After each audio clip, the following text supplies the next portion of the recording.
On the morning of November 8, 2016, voters headed to churches, schools, and other local buildings to cast their ballots for the 45th President of the United States. For much of the race, Democratic Party candidate Hillary Clinton had maintained a 3 to 6 point average lead in the national polls over Republican Party candidate Donald Trump. Polling sites and analysts agreed. Betting markets, they put their money on Clinton, and newspapers prepared their headlines to acknowledge the election of the first female president of the United States. What happened next is widely considered one of the most shocking election results in world history. In today's lecture, we're going to take a deeper look at election polls. We'll first talk about the critical difference between scientific and unscientific polling. Next, we'll establish 5 important rules for good polling. This will help us distinguish between strong polls and weak ones and give us some indicators of when we can trust polls and when we should discount them. Finally, we'll apply our new knowledge to the 2016 US presidential election and see if we can gain some insight into why the polling didn't seem to match up to the election results. So let's get started. I want you to imagine for a moment that you love to go out for brunch. Now, for many of us, that won't take much imagination. I love brunch, and I'm always on the lookout for a good brunch spot. Pretend for a moment, though, that you're alone in a new town. Perhaps you just moved there, or maybe you're traveling there on business, and you want to find the best place for brunch, the place that all the locals go to and love. For the sake of our thought experiment, let's also assume that you have no easy access to the internet, so you can't consult any review sites. No, your only way of getting information is asking the people around you. So you wander around until you find an area with restaurants, and you ask people on the street where you should go for brunch. The first person you ask says, "You must try Cafe Waffle. It has the best brunch in town." That is quite the recommendation, but we know that bias is a possibility, so you ask someone else a few moments later where the best brunch in town could be found. Definitely Cafe Waffle. Their strawberry waffle is to die for. You ask for directions and head toward Cafe Waffle. Along the way, you stop and ask another 24 people. Obviously, you're very serious about this. Every single person you ask recommends Cafe Waffle. Feeling great about your choice? You arrive and you order. The strawberry waffle is indeed delicious, but after that, your high expectations are let down. The meal is expensive, the service is slow, they get your order wrong, and the coffee is weak. Your experience is decidedly mediocre. Later that day, you finally get internet access and out of curiosity, consult the local best brunch in town listings. A local newspaper conducted a survey just last month asking a random sample of 1,000 city residents where the best brunch in town could be found, listing every restaurant that served brunch as an option. Cafe Waffle is listed as number 16 out of 20 brunch spots in town, receiving only 3% of the votes in the survey. How could this happen? Everyone you asked raved about Cafe Waffle, but your own experience and the article you read clearly disagreed. If we put your questions into polling terms, then 100% of respondents agreed that Cafe Waffle was the place to go for brunch. And yet only 3% of respondents to the Best Brunch in Town survey agreed. Now, there are plenty of potential explanations for this. Perhaps you didn't ask enough people. Maybe you have different preferences from the people you asked, or maybe you have coincidentally found the only 30 people in town who actually like Cafe Waffle. Whatever the reason, you ended up with a disappointing brunch. Now, both our method of asking and that of the Best Brunch in Town survey are types of polls. Our polling was unscientific. We chose our respondents based on convenience. We didn't try to stay consistent in how we asked the question, and the number of people we surveyed was tiny. An unscientific poll is one where respondents are chosen unsystematically, usually by some method other than random selection. In contrast, the Best Brunch in Town survey was a scientific poll. They drew a random sample of the city's residents. They could generalize from their sample to the wider city population and make stronger claims about resident attitudes towards brunch. A scientific poll is much more reliable, whether we want to understand the citywide consensus on public policy or simply where to go for waffles on a Sunday morning. Now, until the mid-20th century, most polling was unscientific. People would be asked for their opinions, and anyone who responded would be included in the results. There was little effort to monitor or control who was participating, and this led to quite a few mishaps in polling. One widely used type of unscientific poll is called the straw poll. If you've ever quickly polled a group of friends about whether Star Wars is better than Star Trek, or is that just me? Or asked your coworkers for a quick show of hands indicating their opinion on something, you've conducted a straw poll. A straw poll is an informal, unofficial measure of public opinion. There's no random selection, requirements of sample size, or any of the other hallmarks of a scientific poll.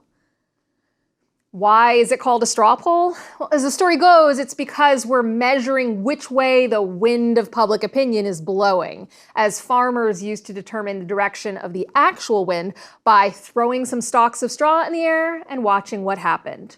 Almost all of the early public opinion polls were straw polls.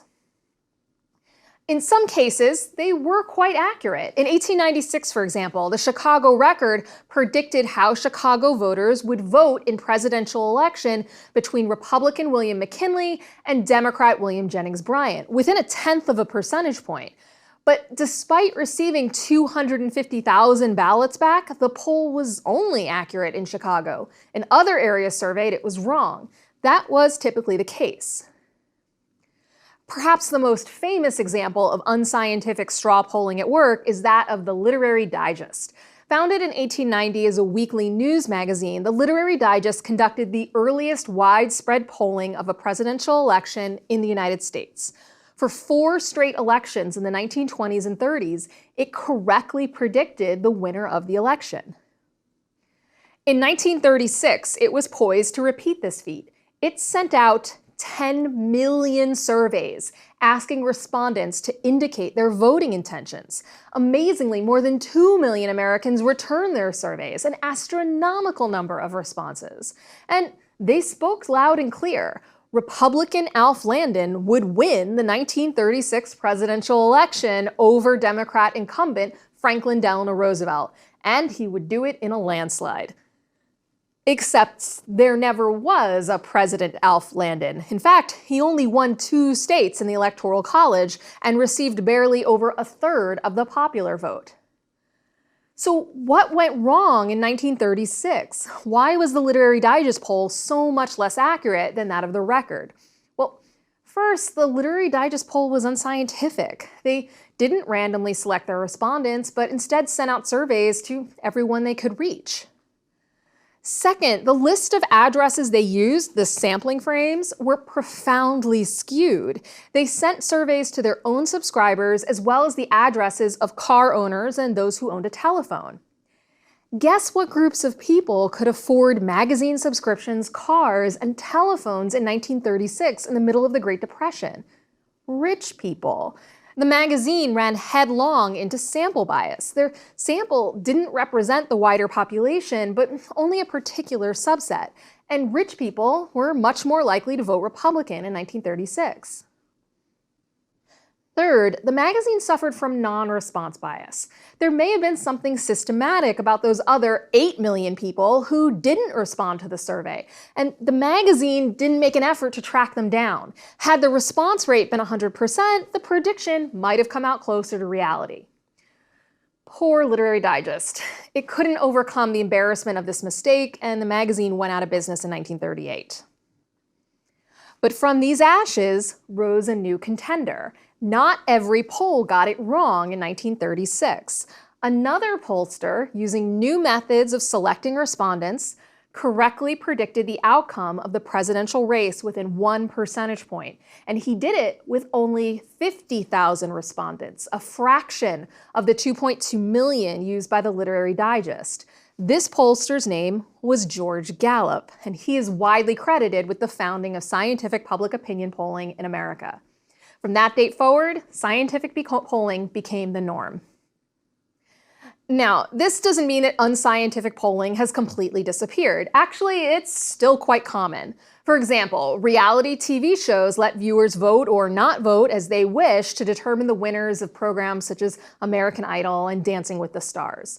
Or what about the time the National Pasta Association conducted a poll to find out what type of pasta best described people's personalities?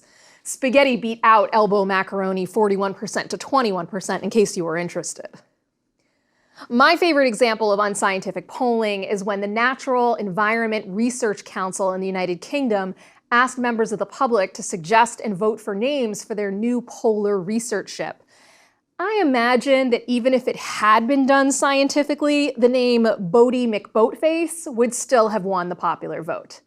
The ship was officially dubbed the RRS Sir David Attenborough, but they did use Boaty McBoatface to name one of the craft's underwater vessels. So certainly unscientific polls still have their moments to shine. Okay, we're assembling the puzzle pieces to understand what happened in the 2016 presidential election. So far, we've examined the basic differences between scientific and unscientific polls. Before we can evaluate the election, we have to dig deeper into what these scientific polls look like. They will also help us to recognize a good poll when we see it so that we can become more critical consumers of the news. So let's look at 5 rules of good polling. Rule number 1 is use a random sample. As we've already discussed a bit, a random sample is one where every member of a given population has the same chance of being included in our sample. We've already learned that the word population means the universe of cases we're interested in studying. In public opinion research, that means people. For the Literary Digest, it meant the entire voting population of the United States. For the Record, the Chicago City newspaper, it meant the residents of Chicago. Most public opinion research in the US is interested in adult American attitudes. That's usually, but certainly not always, our population. Now, a population is typically too big to study effectively. There are approximately 245 million adults in America. Imagine trying to track each and every one of them down. Think of the cost. No one would ever conduct a poll, ever. So instead, we use a sample or subset of the population. That's what we were doing when we informally asked people about their favorite brunch spot. And it's also what the Literary Digest did when it asked 10 million people about their voting preferences in 1936.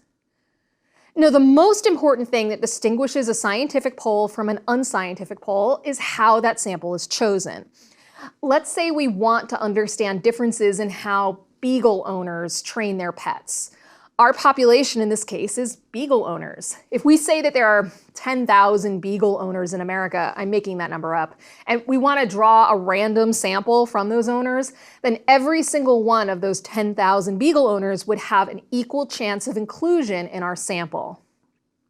It doesn't matter if you live in Alaska or South Carolina, or if you've owned 10 beagles or just adopted your first. If your name is on the list of beagle owners, you are just as likely to be included as anyone else on that list. That's a random sample. Now, you might be asking yourself, why is this kind of sample so much better than the one used by the Literary Digest? The reason is that non-random samples are much more open to bias. As we saw with the Literary Digest, that sample was biased towards rich people, those who could afford magazine subscriptions, cars, and telephones in 1936. Sure, it's possible that with a random sample, you would end up with all rich people anyway. But when we use a random sample, we open ourselves to the world of probability theory, which means we can actually statistically estimate the likelihood that our sample represents our population. That means we can actually report back on how likely it is that our results correctly predict how the wider population thinks. In a non-random sample, such as the one used by the Literary Digest, we can't. Since ultimately we usually care about the population and not the sample, this is a big problem. So stick to random samples and you'll be in good shape. That brings us to rule number 2, use a large enough sample.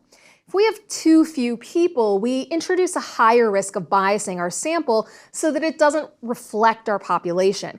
We ran up against this problem in our poll of the best brunch in town. Remember how in rule number 1 we talked about how our ultimate goal is to understand our population? Random sampling is one way to ensure we do that, but the sample has to be large enough to allow for random chance to work its scientific magic. So what's the right size for your sample? Well, that all depends on your population, but most national public surveys with adult Americans as their population use at least 1,000 people. So 1,000 is a good number to look for if you have a large population. Okay, so let's say we have a random sample of the right size. Now what? Rule number 3 says that we must minimize sample bias. Sample bias occurs when our sample doesn't represent our population. We've already covered 2 causes of this bias, use of non-random sampling and use of a too small sample, but there are more mistakes we can make. Avoiding sample bias is really important. The trick to scientific polling is that we can have a reasonable level of confidence that our estimates are accurate. We have to minimize the chances of overconfidence. How do we do this? Well, one way is to ensure that we have a complete list of our population to draw from when we make our sample. If someone isn't on our list, they have no chance of being included in our sample. In national public opinion polling, this can be a problem. In the past, many polling firms conducted polls by calling landline telephones with phone numbers listed in the phone book. A few decades ago, that was a perfectly reasonable way to build a sample. But today, more than 50% of the population doesn't use a landline, only a mobile phone. And what's more, the mobile phone users share some unique traits, such as being in general younger than the landline users. So relying solely on landlines could lead to a biased sample. I'll give you one other cause of sample bias: non-response bias. Non-response bias occurs when some groups systematically refuse to respond to surveys. Have you ever been asked to take a survey? I have. It happens all the time. Folks on a street corner trying to get my attention as I walk by, typically in the winter when it's too cold for science. In recent years, it's online, pop-up windows when I head over to a website asking me for my opinion. Sometimes researchers contact me via email asking me to fill out a short survey for their latest project. Every time I say no, I'm a non-responder. For many surveys, 20 or 30% or more of the people they contact are non-responders. Sometimes it's as high as 80 or 90%. Now, this by itself is not necessarily a problem. The challenge is when there's something systematic about the non-responders that might affect the sample. Let's go back to our best brunch in town survey for a moment. Remember how it surveyed city residents to rank the top 20 brunch spots in town?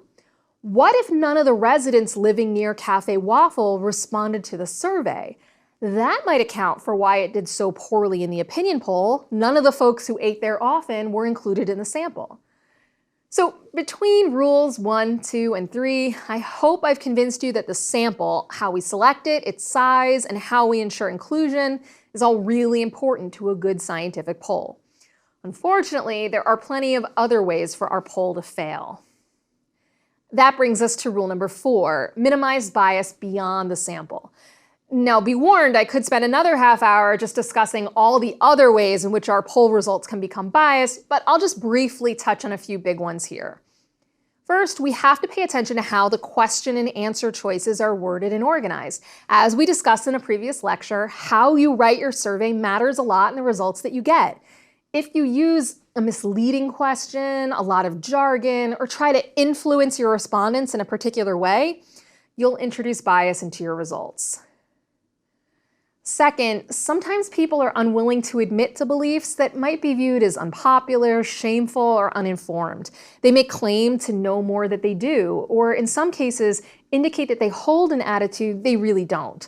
This is called social desirability bias. The respondent tells the interviewer what they think the interviewer wants to hear or what they think is the socially acceptable answer. The Bradley effect is an example of this. In 1982, polls showed that Tom Bradley had a lead in the California gubernatorial election, but he ultimately lost. Some analysts attributed the loss to Bradley's race, claiming that people were less likely to report in polls an unwillingness to vote for a black candidate. Finally, Be on the lookout for who commissioned and conducted the poll. If the group that paid for the poll or ran the poll is biased in a particular direction or hoping for a particular outcome, then those results should be scrutinized very closely, particularly if the results confirm their point of view. So that's rule number 4, minimize bias beyond the sample.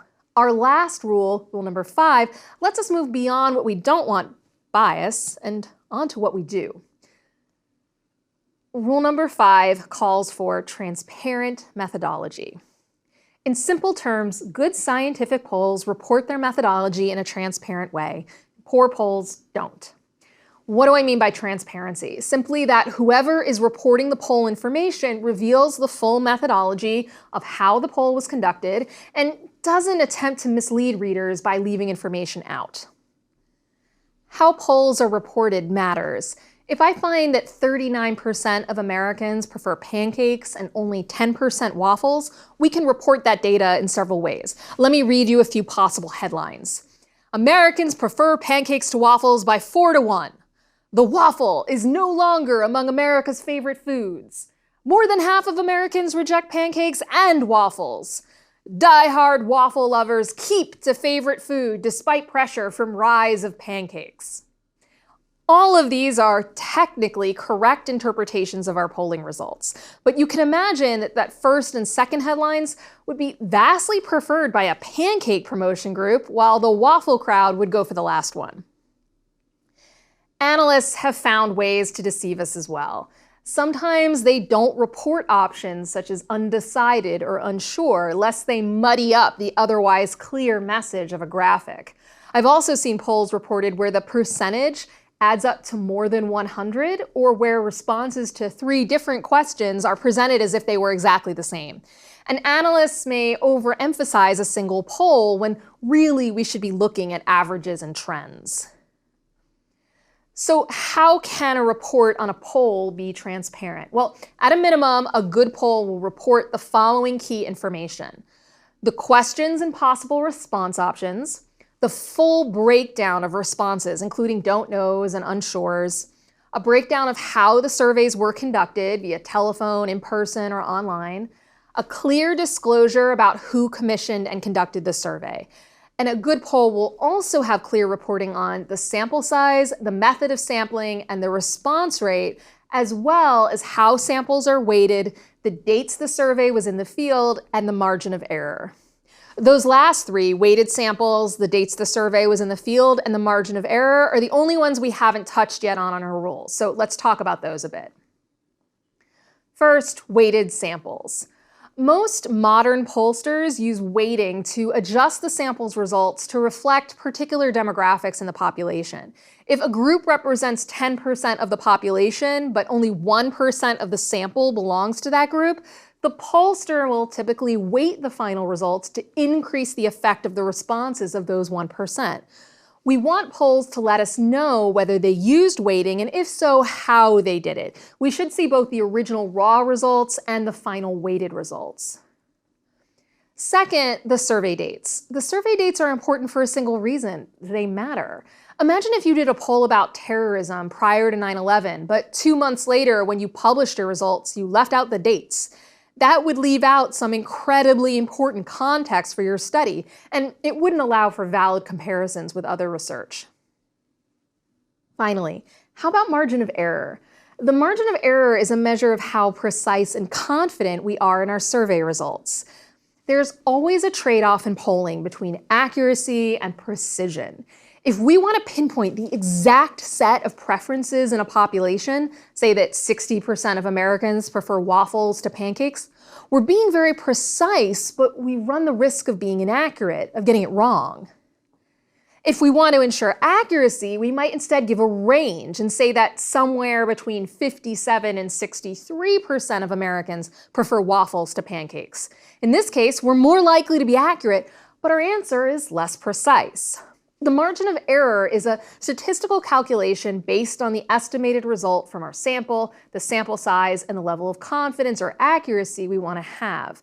It gives us a range around our original estimate in which we can be highly confident. In most large national polls, this is about 3%. So when we say that 60% of Americans prefer waffles to pancakes, a 3% margin of error means that our actual estimate is between 57 and 63%. Typically, we want to use a 95% confidence interval.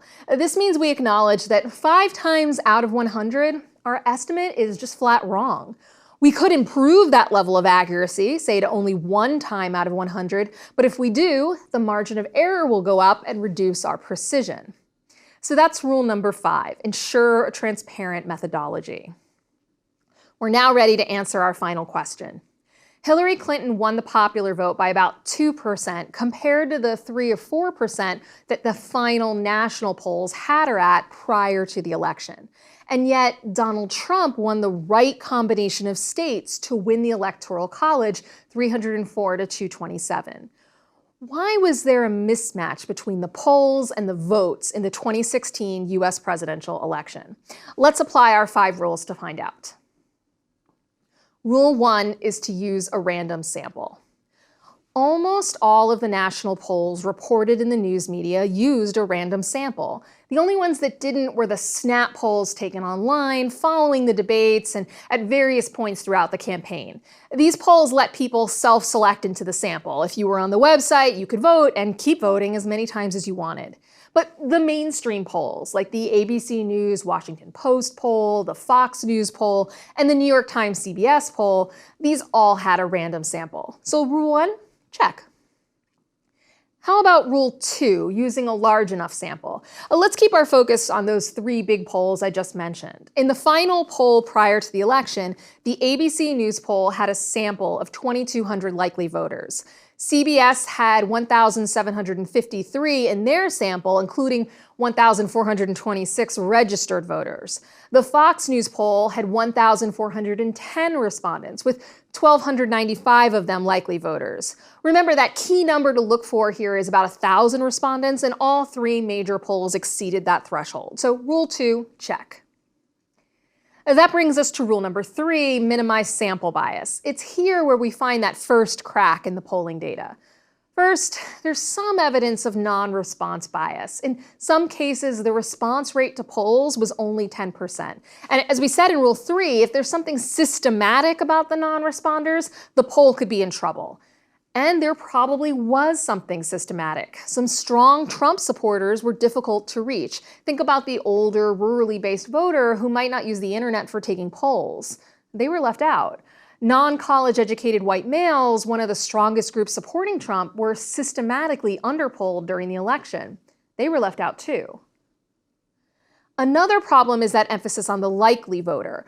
Pollsters have to figure out who is likely to vote, and only those folks are included in a sample. But it looks like that their estimate of who is and is not a likely voter may have been off in 2016. So we're starting to see some issues here with sample bias. What about rule number 4, which calls for minimizing bias beyond the sample? Here too, the polls found some trouble. There's some evidence of a shy Trump voter, someone who participated in the polls but may have been hesitant to voice their support for the Republican candidate. Trump was constantly bombarded during the campaign with serious moral accusations, so it's easy to see why some voters might have held their opinions close to the vest. There was also a lot of mistrust of the media during the election, and this may have led people to say no thanks when contacted to participate in a poll. Finally, Rule 5 calls for transparent methodology. While the pollsters themselves were pretty transparent about their methods, the media organizations reporting them sometimes were not. Remember, this rule requires that those reporting the polls do so responsibly. Many large media organizations actively supported Clinton to win. While Trump received almost no major newspaper endorsements, Clinton received support from dozens. Even the typically neutral USA Today took a side for the first time in its history, calling Trump unfit for the presidency. Whether intentionally or not, some headlines by these media organizations were pro-Clinton, even when the polling data was ambiguous. For example, take the ABC News tracking poll conducted in the final days of the election. It had Clinton up 47 to 43%. That's a 4-point difference. But With a margin of error of plus or minus 2.5 points, creating a 5-point spread, Clinton's lead would not be considered statistically significant. The article announcing the poll in the Washington Post acknowledges this, but goes on to note that a 4-point lead would be a quote-unquote comfortable margin on Election Day, and notes that it was the same size as Barack Obama's lead prior to his victory over Mitt Romney in 2012. The headline hardly read, "Final poll within the margin of error, election too close to call." We also saw some evidence of herding, the tendency for pollsters to follow the herd and release numbers similar to other polls. Pollsters fear being wrong, so if their results contrast with other respected polls, they may re-weight their samples to produce more uniform results and don't disclose those changes. Finally, there's the problem of using national polls in the first place. Presidential elections are conducted on a statewide basis. Winning the most votes in a state wins you all of that state's electoral college votes. As we saw, Clinton won the popular vote, and her share of the vote was actually within the margin of error of those final polls. But she still lost the election. National polls are simply not a good enough proxy for the statewide polling that's needed to predict electoral college results. So there you have it. The polls in the 2016 presidential election, although scientific, failed to follow all 5 rules of good polling. While they used random selection in large enough samples, they failed to minimize error in the sample thanks to low response rates, exclusion of key groups of people, and likely voter models that may have underestimated enthusiasm for Trump. They also suffered from some other forms of bias, such as the social desirability bias of the shy Trump voter. And finally, while the pollsters themselves were mostly transparent about their methods, media organizations didn't always remain neutral or give context to their reporting, leaving us with the mistaken assumption that Clinton was sure to win.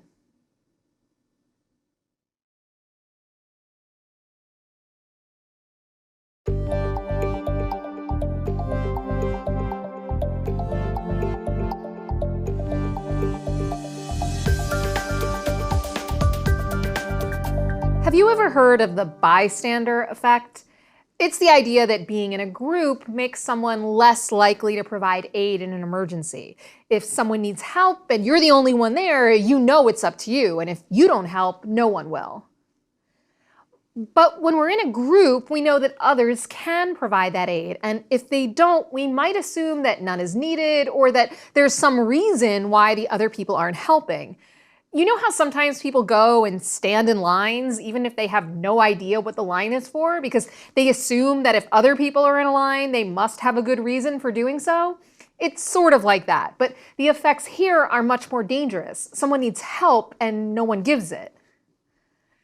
The question is, where did our knowledge of the bystander effect originally come from? It wasn't a survey. Researchers didn't ask people when they were likely to offer aid.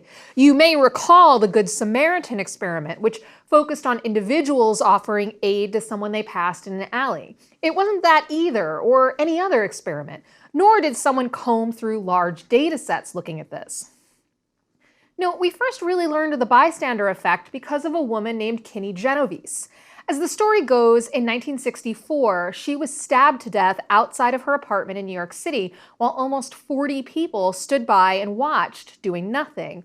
This single case became a foundation for further psychological research on how people behave in groups. Now, the story isn't quite so neat as all that. Further research later indicated that there weren't that many people there, that almost all of those present didn't actually see the stabbing itself, and that some of them did call out for help. And other studies have shown that sometimes people are more motivated to help when in groups, particularly if they share characteristics with the victim. Even though the case of Kitty Genovese's bystander effect is mostly urban legend at this point, although her murder sadly was not, it still prompted extensive research into group behavior. Studying a single case can be a very valuable way of conducting research. When you have a small n, Survey research and experimental designs are typically out. Instead, we turn to case studies and small n comparative designs. A case study is an analysis of either one or a small number of cases with the goal of in-depth and multifaceted understanding of the complexities of the chosen cases. It's frequently used in professional fields such as law, business, medicine, as well as the humanities and social sciences. It shouldn't surprise us that the single case study is a powerful tool for research. The ability of a particular example to capture our attention is well-founded.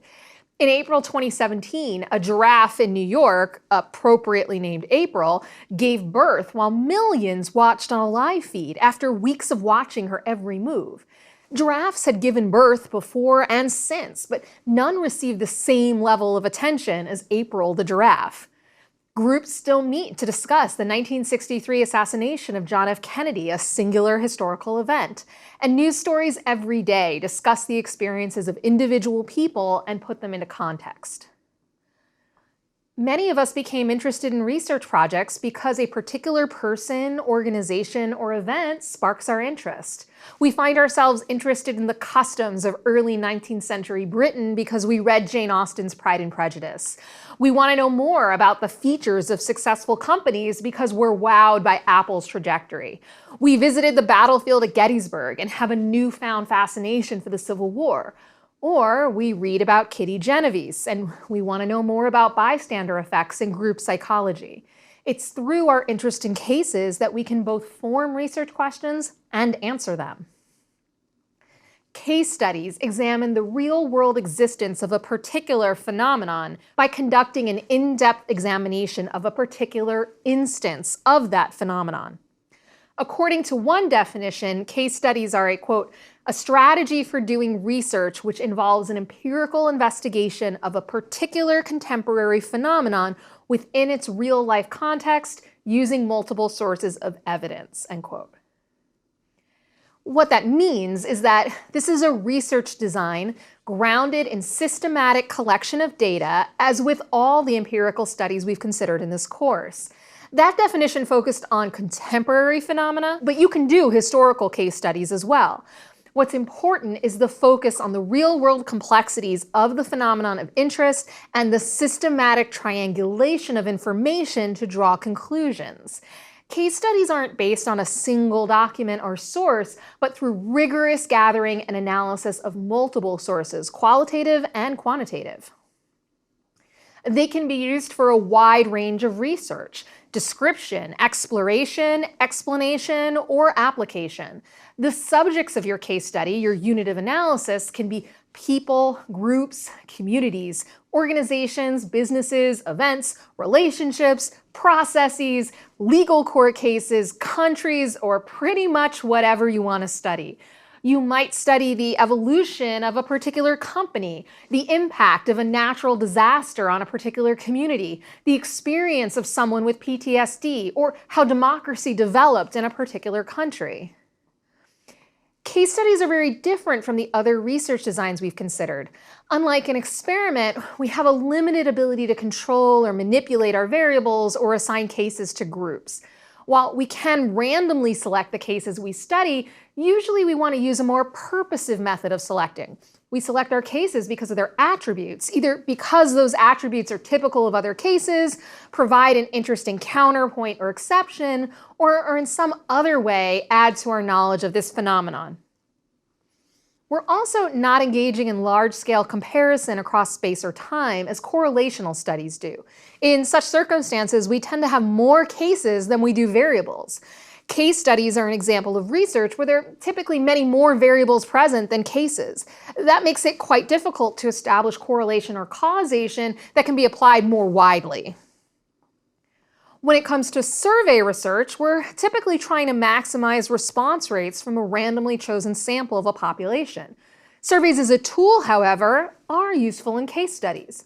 Usually focused on a more limited and purposefully chosen population, a survey for a case study is a way of gathering information about your particular case.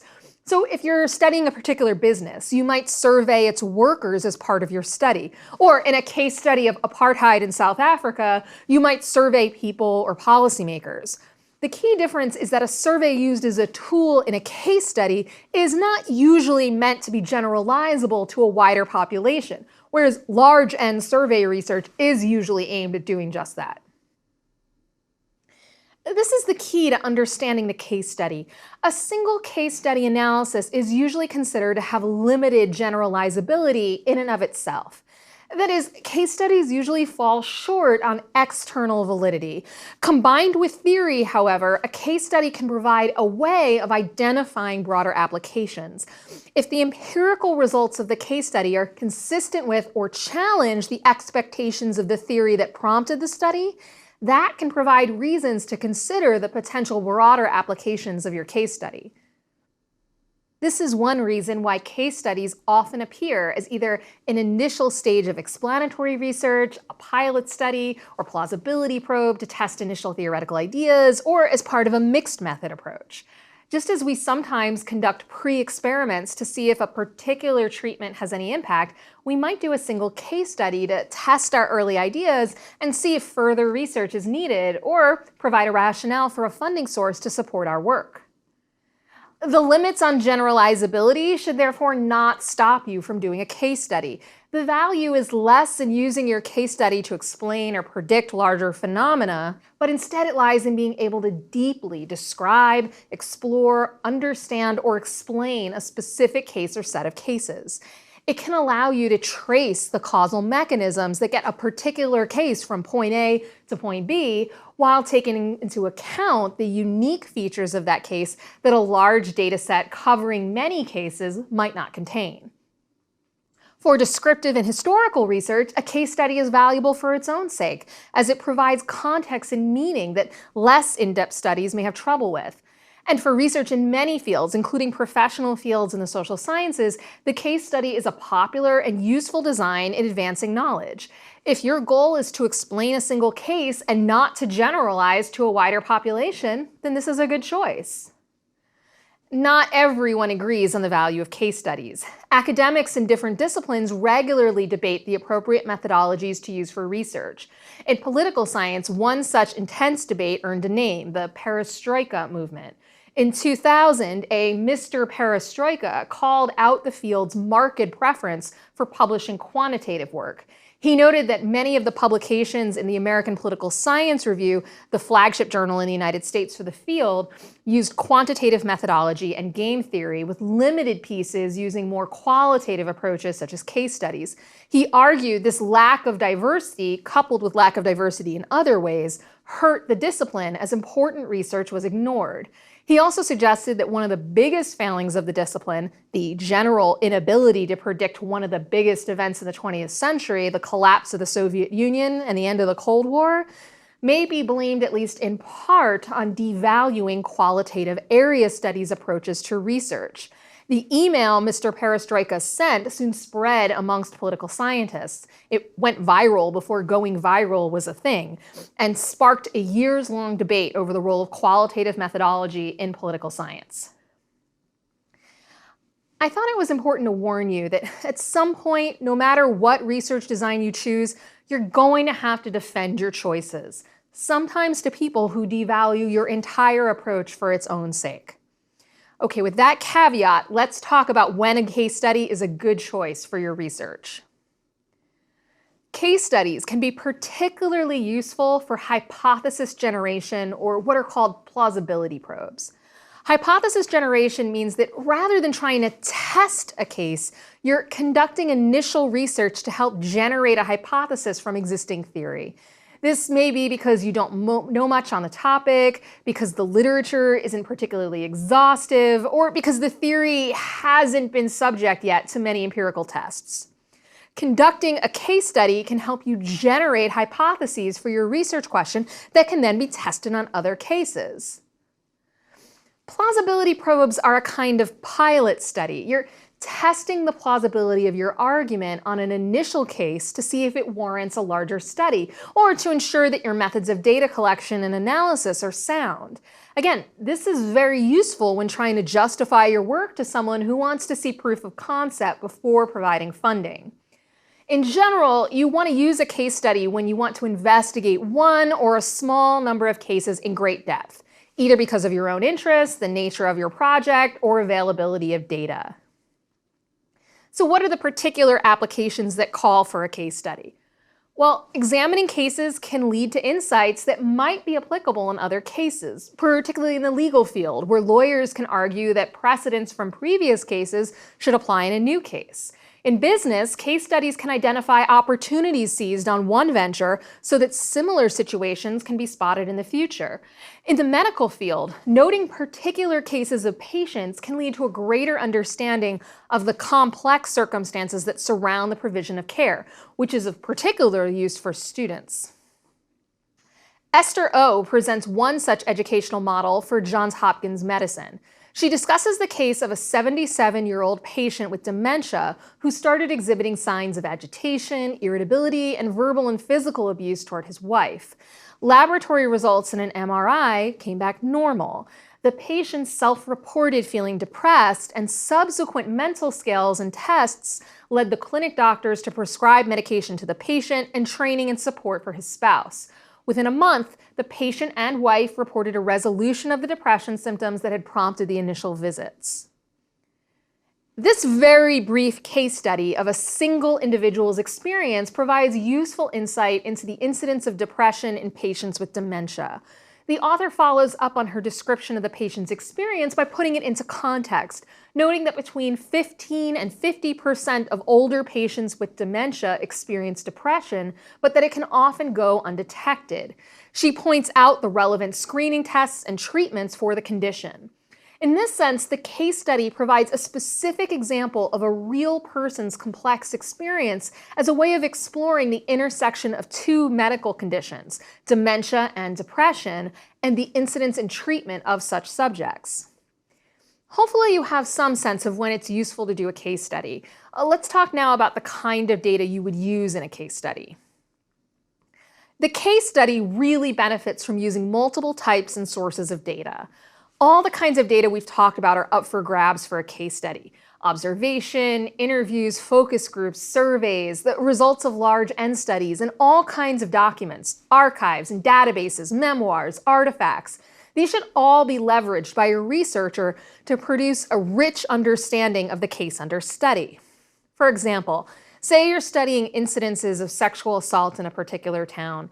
You might acquire police records as one source of data, but we know that sexual assaults are frequently underreported, so you'll need other sources of data, such as interviews or focus groups or an anonymous survey, to get a richer understanding of the topic. What this means is that even though you're studying a single case, you're not necessarily limited to collecting data on a single subject. You might do a case study of a community or of the experience of a particular group of people. The community or group is your case study, but your data may be formed by interviewing dozens of people or conducting quantitative analysis of data for that region. For example, I might be interested in the changing political character of a particular county in the United States, say a swing district that's slowly becoming more progressive. As part of that case study, I might do a quantitative analysis looking at county-level voting data over time and seeing if demographic change is correlated to the party of election winners in the area. That's clear quantitative analysis, but it's being done in service to a case study. Let's look at an example of a case study that involves multiple subjects and data sources. Anne Robertson and her colleagues published a 2010 study that looked at the implementation and adoption of electronic health records in the United Kingdom. Using a case study approach, they found that adoption was slower and faced more burdens than anticipated due to conflict between central and local governance units, unrealistic timelines, and communication challenges. The design included 5 different sites in the National Health Service, and data collection included interviews, observation, documents, and quantitative data. That's 5 subjects within the case study and 4 different types of data. In short, when done well, case studies are just as rigorous an approach to research as anything else we've discussed. Case studies don't release you from the other requirements we've spoken of when it comes to design. You still have a research question and theory and conduct a literature review. You still have to think about how you will measure your concepts and ensure they're reliable and valid. You have to use systematic procedures for gathering and analyzing data. And you have to choose your cases carefully. As we've mentioned, we don't usually use random selection for case studies. With a small n, sometimes as small as 1, your sample size is so small that it doesn't matter how you select it, you aren't going to be able to make strong claims on that basis alone for generalizability. That means we often use purposive sampling for case studies. We pick cases based on their values on our variables of interest, or because the case itself lends itself to further in-depth study. Robert Yin suggests 5 categories of cases that generally apply regardless of your research area. They are the critical case, extreme case, representative case, revelatory case, and longitudinal case. The critical case investigates a specific application of an existing theory, the one where a case fits a specific set of predicted circumstances, and for the theory to be considered supported, it has to explain that case. For example, if you have a theory explaining revolutions, you need to be able to explain the French Revolution, or your theory is not going to reach wide acceptance.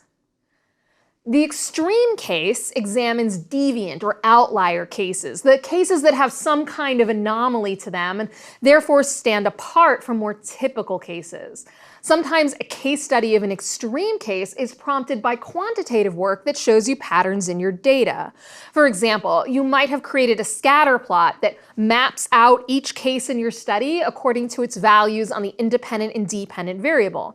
Most of your cases fall into a particular range, but one case is a clear outlier, falling far outside the expected or typical range. You might conduct a case study of that particular case to see why it doesn't fit the expected pattern.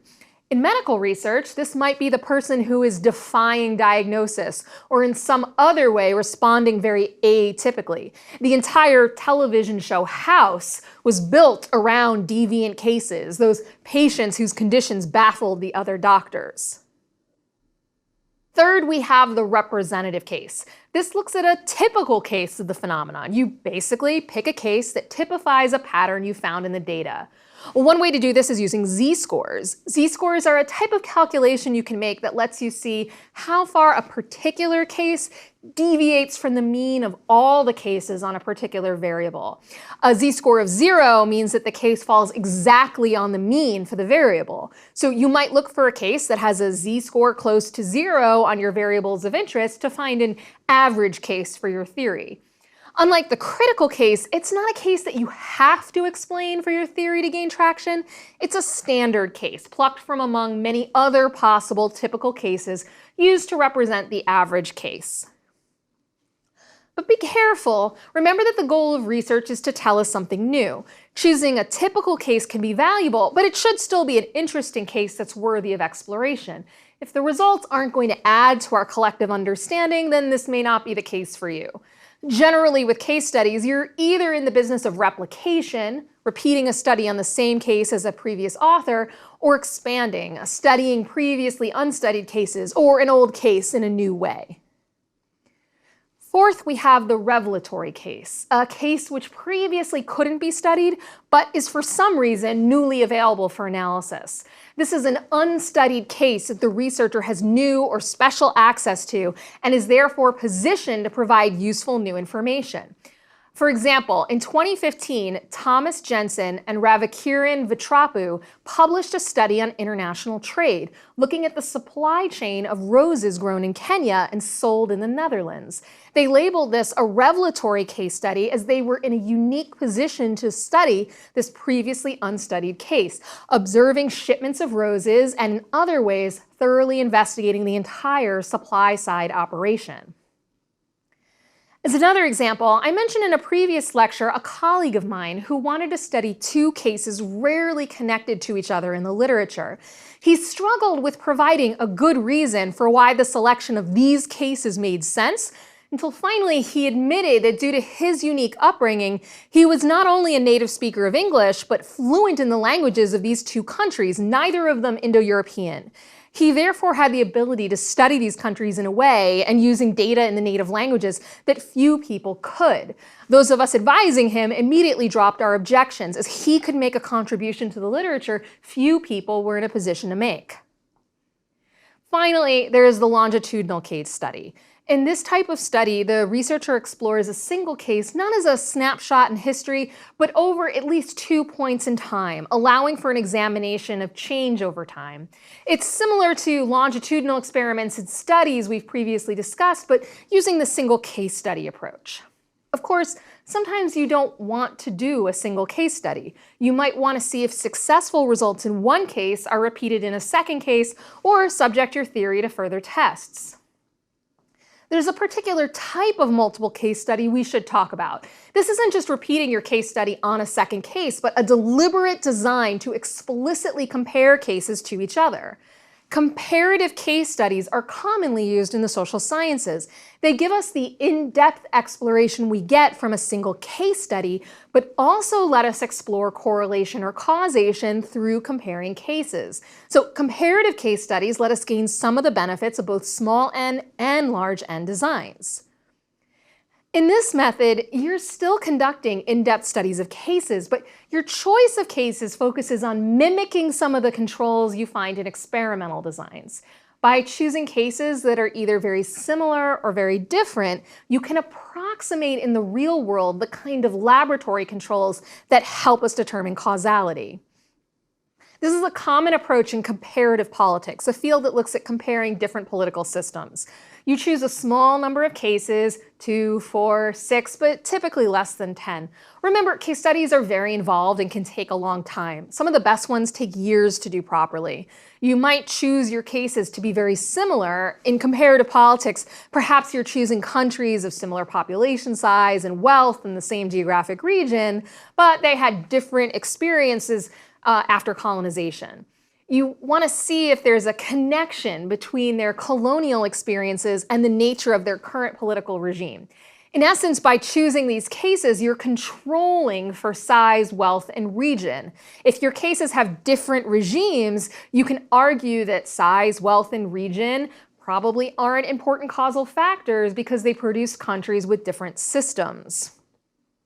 Alternatively, you could pick countries that are different in size, wealth, and region, but had the same colonial experience. If, despite those differences, these countries ended up with similar political regimes, you again would have some evidence for your argument, this time eliminating the colonial experience as a reason for the differences. These are called the most similar systems and most different systems designs. Now, a couple of warnings. First, your cases require variation. You can't have cases that all have the same values on the independent and dependent variables, or your analysis won't say much. Consider, let's say I hypothesize that since World War II, countries in warmer climates are less likely to fight wars than countries in cooler climates. Now, this is a question that could be answered using quantitative analysis. Large N data on incidents of war and climate are pretty readily available. But let's say we want to do case studies to dig into the complexities of how climate affects decision-making on war. Note, we aren't talking about military coups or internal struggles, just good old war between two countries. So I choose 4 cases: Fiji, Samoa, the Maldives, and the Seychelles. They're all tropical countries and none have fought wars since World War II. I might safely conclude that my hypothesis is supported. This is obviously not a fair test. I chose 4 countries with 0 variation between them, which also share a number of other common factors that could just as easily explain my finding. It's also possible that other warm countries did experience war. Of course, we know they did. Vietnam, Algeria, and Iraq come to mind immediately. It's also possible that cold countries did not experience war. Canada, for example, has a generally colder climate, but is not exactly known for its warlike tendencies. It would be much better to choose 2 warm countries and 2 cool countries for my analysis. If all turned out to be peaceful, that right there would show that climate probably doesn't matter. And it probably doesn't. The point is not that climate affects warmongering, but that choosing 4 cases with no variation tells us nothing. We need variation in our variables to use comparative case studies to say anything about correlation or causation. Again, in this particular case, I would recommend quantitative analysis, but I hope this shows you the importance of carefully thinking through how you will best select cases to test your ideas. My second warning is to remind you that you are still testing your ideas. You can't use the same case to both generate your ideas and then test your ideas against that same case. This is hard because it's common for a particular case to inspire our interest in a project, and it's fine if it does. But if you develop your ideas and theories based on that inspirational case, that case is not an appropriate test for your argument. It's built to pass the test. For example, I encounter a lot of people who are concerned about the potential for nuclear warfare between the United States and North Korea. It's fine to do a single case study about North Korea's policies and actions when it comes to weapons of mass destruction. But if you develop a theory about how and why states choose to pursue and keep nuclear weapons based on your observations about North Korea, you can't then test those ideas on North Korea as a case study. That's setting out to prove yourself correct, and we all know that's not how research is done. We should always subject our ideas to the most rigorous test possible. So choose cases that are going to legitimately test your theories, not the ones that are most likely to confirm it. That about does it for case studies. We've looked at what a case study is, when it's appropriate to do one, and how to conduct one and choose your cases. Now, let's move on to more interpretive approaches by looking at ethnography, field research, and grounded theory.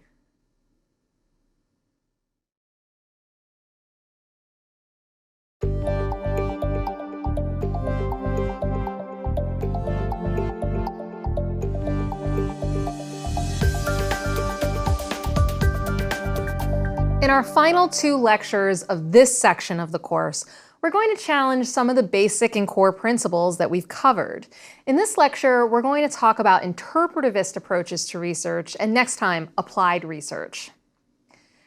To this point, everything we've discussed has been largely consistent with what is called the positivist approach to research. Positivism asserts that there is an objective, observable reality that we can study. Using systematic design and data collection, we can figure out the truth that is out there. The principles of reliability and validity get at the heart of this. By saying that we want a consistent and truthful measure of a variable, we're assuming that there is a single right result that we can measure. We just have to make sure we capture it. A student earns a single correct score on an exam. We just have to make sure that the teacher is properly trained to the grading rubric to ensure the exam gets that score. A country is a democracy or it isn't. We just have to outline the criteria that distinguish between the two and apply them correctly. Interpretivists would say that's all completely bogus. Interpretivism is a completely different perspective on research from the positivist approaches we've considered so far. Interpretivists argue that there is no single objective reality that can be observed. Instead, everything is open to subjective interpretation, with the possibility of multiple layers of meaning and multiple truths. Interpretive work is therefore often less focused on testing theories. It focuses on a more inductive process of first gathering data and observations, not to test pre-existing ideas, but to explore, understand, and interpret. Theory, if it happens, comes less from prior observation and logical principles, but from interpretation of data. For example, consider ongoing debates about consent culture in sexual relationships. The same event, say a sexual encounter between 2 individuals, can be interpreted very differently by each person involved. To one, the encounter is entirely consensual. Their partner never objected to anything that the 2 people did together. But to the other person, the lack of objection was never an enthusiastic yes. The person worried what would happen if he or she said no. To him or her, therefore, the encounter wasn't consensual at all. The objective truth is that a sexual encounter occurred, but that hardly captures the complete story, and the differing interpretations of what happened could have serious implications for both parties. Well, what does this interpretivist approach call into question? Well, the deductive approach to theory building and hypothesis testing is typically of less interest. The focus here is not always on testing theories, as most of the methods we've talked about so far aim at doing. Instead, you often start with no theory or expectations, but instead gather data through observing people, their writings and artifacts, and talking to them. From there, you find themes and build theory. The idea of reliability of measures may also be an issue. Reliability aims at ensuring the measurement process is consistent, systematic, and value neutral. Interpretivists question whether that's even possible. Researchers also often talk about the importance of random sampling, but that may not be the best approach here either, as generalizing generally assumes that different subjects or cases can be treated as functionally the same. And since we interview particular people, not chosen at random, generalization may be much more difficult. So this approach is not great for trying to generalize to other actors or cases. So when should you use interpretivist approaches? Choosing an interpretivist approach can be more like choosing a philosophy than a design for a particular project. Once you start walking down a path of rejecting the existence of objective, rational truths in favor of subjective realities, it can be a little hard to go back. Many researchers classify themselves as positivists or interpretivists for that reason. You don't have to take sides, but you should be aware of the philosophical differences in the approaches that we've just discussed.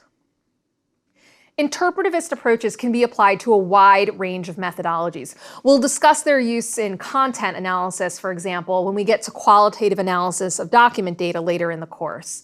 For now, we're going to discuss one type of research where interpretivist approaches are widely used: field research. Now, field research can be done with either positivist or interpretivist methodologies. It can be inductive or deductive. Field research as a general approach is a good choice when the data you need can't be acquired locally through other means. Maybe it isn't available in readily accessible data sets, documents, or existing studies. You can't gather a bunch of primary sources and just code them in your office. The data you need requires observation or interviews of your subjects. And that means you have to travel to wherever they are and study them on their own turf. We call this going into the field, and you might do this to do an experiment or survey, or to conduct interviews for a case study, or to visit an archive, or to conduct a focus group. In this sense, field research as a category is more about the location of your data collection than a research design in and of itself. Ethnography, on the other hand, is a particular type of field research that entails embedding oneself in the community under study, typically to engage in participant observation. It's a dominant methodology in the field of anthropology and focuses less on explaining outcomes or events and maybe more on understanding a set of actors, a culture, or a community. So if your goal is to engage in research on communities and cultures through firsthand observation and analysis, ethnography might be a good choice. So let's say that you've decided that field research is the right path for your project. How do you do it? Well, there are a number of practical considerations to keep in mind before beginning field research. We've been talking about field research as if it requires that you fly off to another country and spend 6 months there. It's true that a lot of field research looks like that. Clifford Geertz, an American anthropologist, spent years in Bali while working on his books on the people of Java.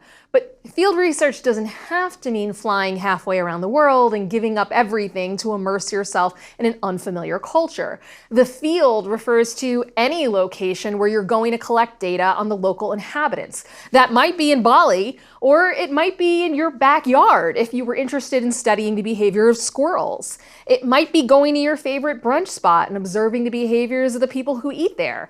Or you might do an ethnographic study of your office mates. You're engaging in the collection of primary source data, and that can be done wherever there are subjects worth studying. For many people and many studies, that's closer to home than you might think. A colleague of mine, for example, was interested in studying the formation and persistence of identities. She started her research in the city she lived in. It made it a lot easier to schedule interviews.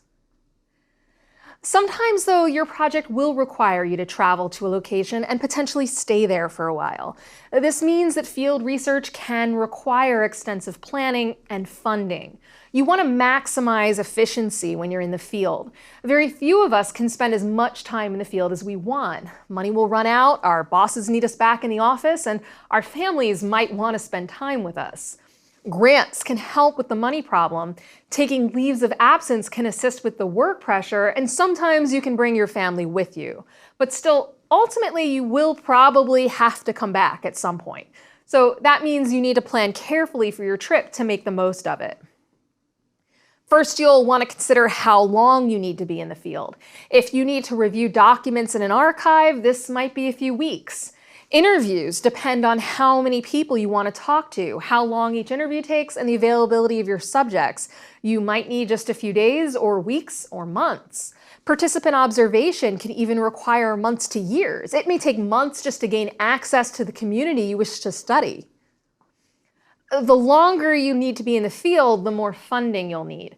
Grants and fellowships are a good option here. They can fund your travel and living costs as well as any needed supplies or assistance.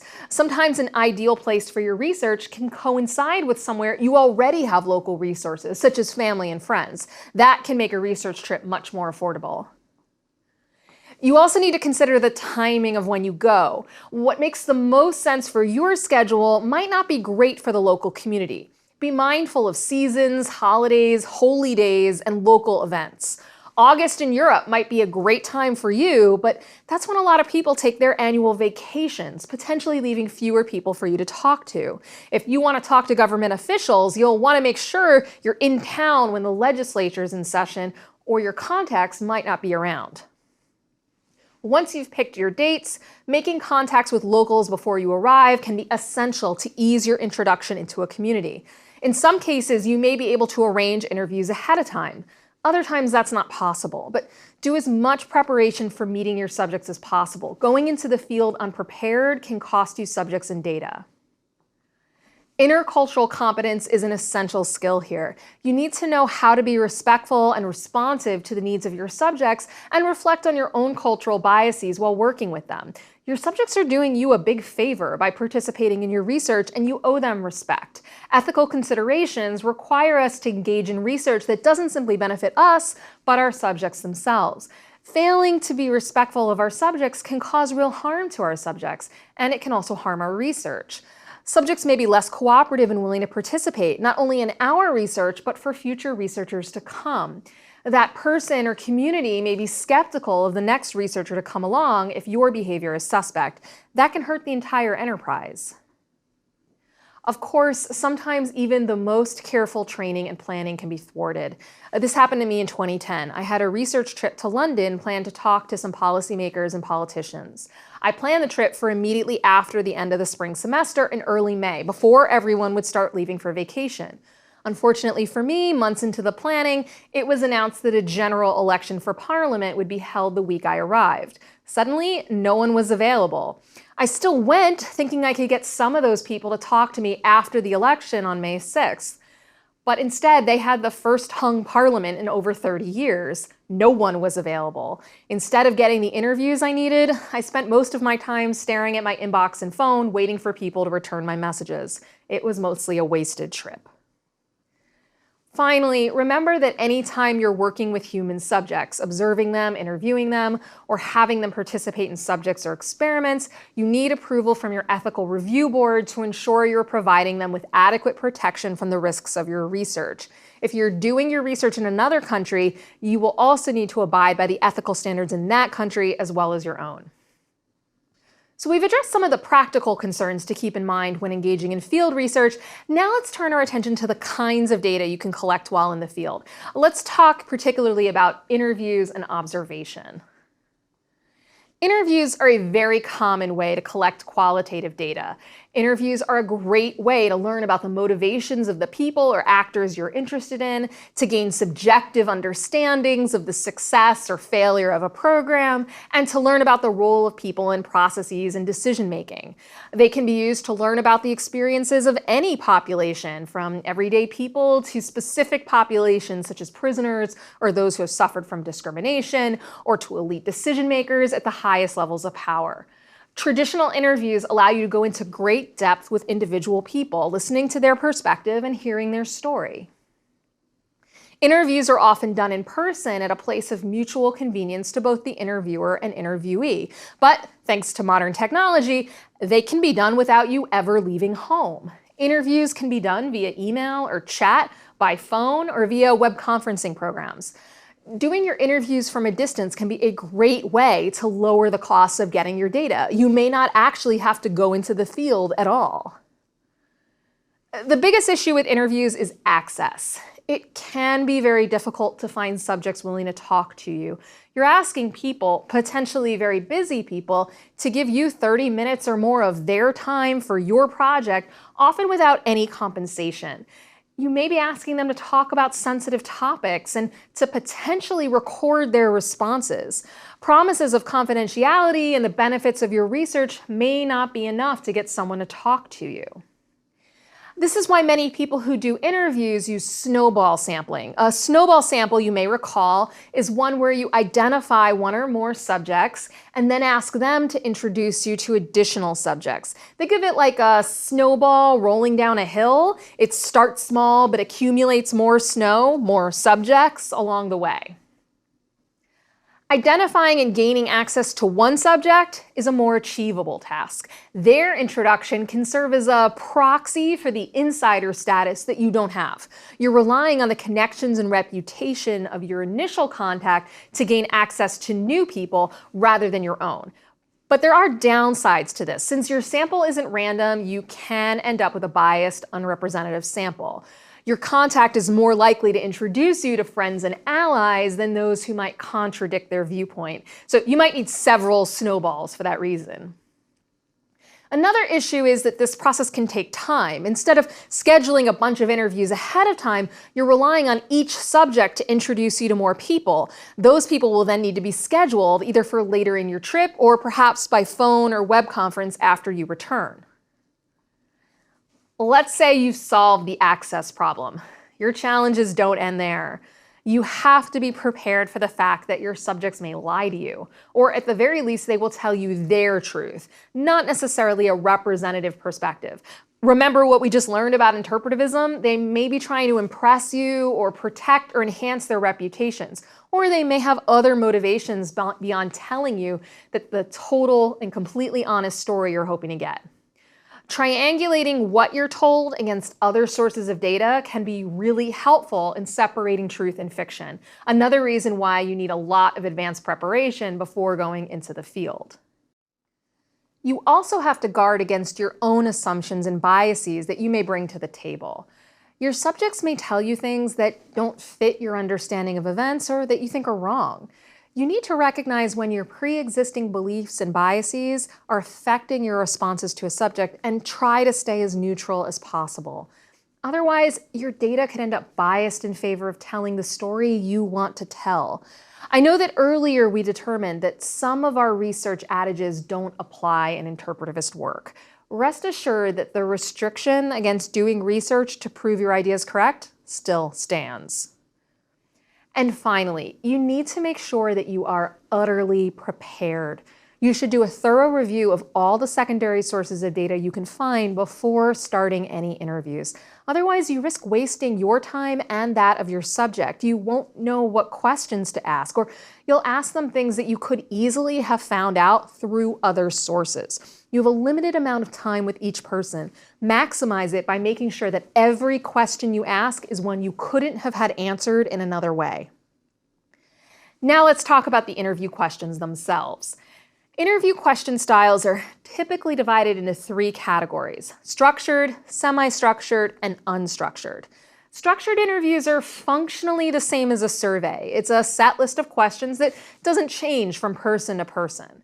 Everyone is asked the same questions regardless of their responses. For that reason, the interviewer doesn't play as much of a role in the interview itself. This is why this style of interview is typically done as an oral or written survey.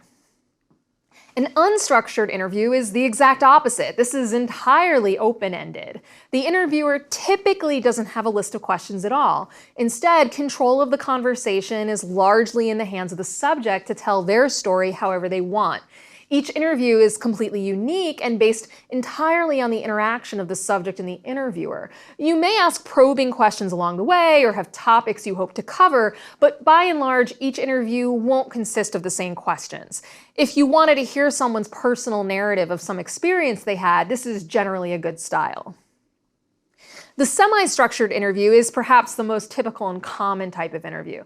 It's a combination of the structured and unstructured styles. Like a structured survey, the interviewer may have a list of questions or just some topics and themes they plan to ask all of their subjects. But like unstructured surveys, there's a freedom for the interviewer to tailor questions to the particular person, to ask new questions as follow-ups, and to allow the interview to go into unplanned directions. Once you've settled on a type of interview, you need to consider how you will keep track of the data that you collect. You have three basic options for recording your interview data obtained from a face-to-face interview. You can record the audio or video of the conversation. You can take notes during the conversation or have someone do that for you. Or you can write down your recollections after the fact. There are advantages and disadvantages to all of these. Recording the interview will ensure the best record of the conversation, but you may have more of a reactivity problem here. The subject, knowing they will be recorded, may be less forthright with their true opinions. This is why it's essential that you review your protocols with them, including promises of confidentiality, anonymity in quoting, ability to review the tapes afterwards and strike anything from the record, and potentially the destruction of the raw recordings following transcription. Reviewing those assurances may reassure many subjects, but some will still hesitate to be completely honest. Taking notes instead of recording can solve this problem, but it creates a new one. If you're focused on taking notes, it may inhibit your ability to create rapport with your subject. With semi-structured and open-ended interviews, this can be a real concern, as you have to both write down what your subject has already said and think of follow-up questions. Unless you know shorthand or are an incredibly fast note taker, you'll also likely miss some details and be unable to produce exact quotes for later. Taking notes after the interview is over avoids the reactivity issue of recording the interview and the impersonal interaction and risk of distraction that arises from taking notes throughout. But it's the least likely method to produce an accurate record of the conversation. You'll be making subjective judgments immediately on what were the important parts of the conversation, which can lead to biases in the data collection. And you might not have time to sit down immediately and record what you remember. You might be introduced to a new subject as an interview has ended and need to take the opportunity to speak to them right away. Or you may need to travel across town to your next interview. You might not be able to sit down and record your thoughts until much later. In such cases, you'll lose even more of the data or potentially confuse one subject's responses with another. I only ever use this post-interview style of recording notes when I'm interviewing someone for a job. I don't need to remember everything word for word, so a full digital recording is only needed if a colleague can't attend the interviews. And taking notes can stress out a job applicant. They want to know what I'm writing down, so I usually just jot down my thoughts after each interview. Anytime I'm doing research interviews, though, I always ask to audio record the interview. If a subject refuses, which happens occasionally, then I take notes during the interview instead and highlight key points in my notes immediately afterward. Of course, if your interview isn't face-to-face, you have other options. If you're using a phone or web conferencing program, you're already interfacing through technology, so taking notes while the person is talking might not feel as impersonal as it can when face-to-face. I type very fast, so I can usually transcribe the entire interview while we're talking without suffering the same issues of rapport or distraction that I might in a face-to-face environment. Another option is to conduct the interview over email or chat. That gives you a written record of the interview in their own words.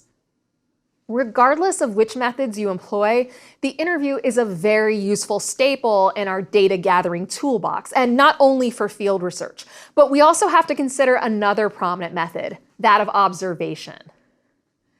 We've been talking about observations for a while. That's what research is, after all, recording and interpreting observations of our chosen subjects. In field research, observation is about observing the behavior of our subjects in the field, in their local environment, not in the artificial construct of the laboratory. Now, observation can be direct or indirect. Indirect observation is where you observe the indirect behavior of your subjects, perhaps by reviewing and recording the objects, evidence, or artifacts they leave behind. Direct observation, on the other hand, is where you're observing your subjects directly, not the aftermath of their behavior, but the behavior itself. For example, let's say you're studying the organizational habits of your colleagues. You can directly observe them to watch whether they put things away after they use them and their other personal habits. Or you could walk into their office and code it for how organized or messy it appears to be. Observation is great because it lets you as the researcher assess the behavior of your subjects without their perspective interfering. You aren't asking people how they would behave, you're observing their behavior yourself. So there's less risk of people forgetting or lying to you about their behaviors, particularly those that might have a reason to hide. On the other hand, it means you'll lack the context of knowing about their motivations or justifications for their actions. So you can run the risk of making assumptions about why people behave the way they do. This is one reason why observations and interviews combined together can be very effective sources of data. One of the key kinds of observation commonly used in ethnographic studies is participant observation. This basically means you're not only an observer, but to some degree a participant in whatever community or society you're studying. The goal is to learn about the culture or society from the perspective of the members of that culture or society. The level of your participation and how aware the community members are that you're a researcher can vary. For example, you might be part of the community but not directly engaging with members. So a little more observer, a little less participant. Maybe you're observing people at your public library, trying to determine the various reasons for why people patronize the library, to check out books, music, or movies, to use a computer, to get a quiet place to rest or study, to attend a lecture, or any number of other reasons. You might also covertly embed yourself in a community. You become a participating member of the community for the purposes of research, but the members don't know that you're there to study them. This kind of method has been used to study cults and gangs and other organizations where admitting your status as a researcher would prevent you getting access to the group. Another kind of participant observation is where you're open about your status as a researcher in the community you're studying. This is perhaps the most typical kind of participant observation. Clifford Geertz, the American anthropologist well known for his studies of Bali, is a classic example of this kind of participant observer. He struggled at first to gain purchase in the community where he was treated as an outsider. His breakthrough came during a cockfight he attended with his wife.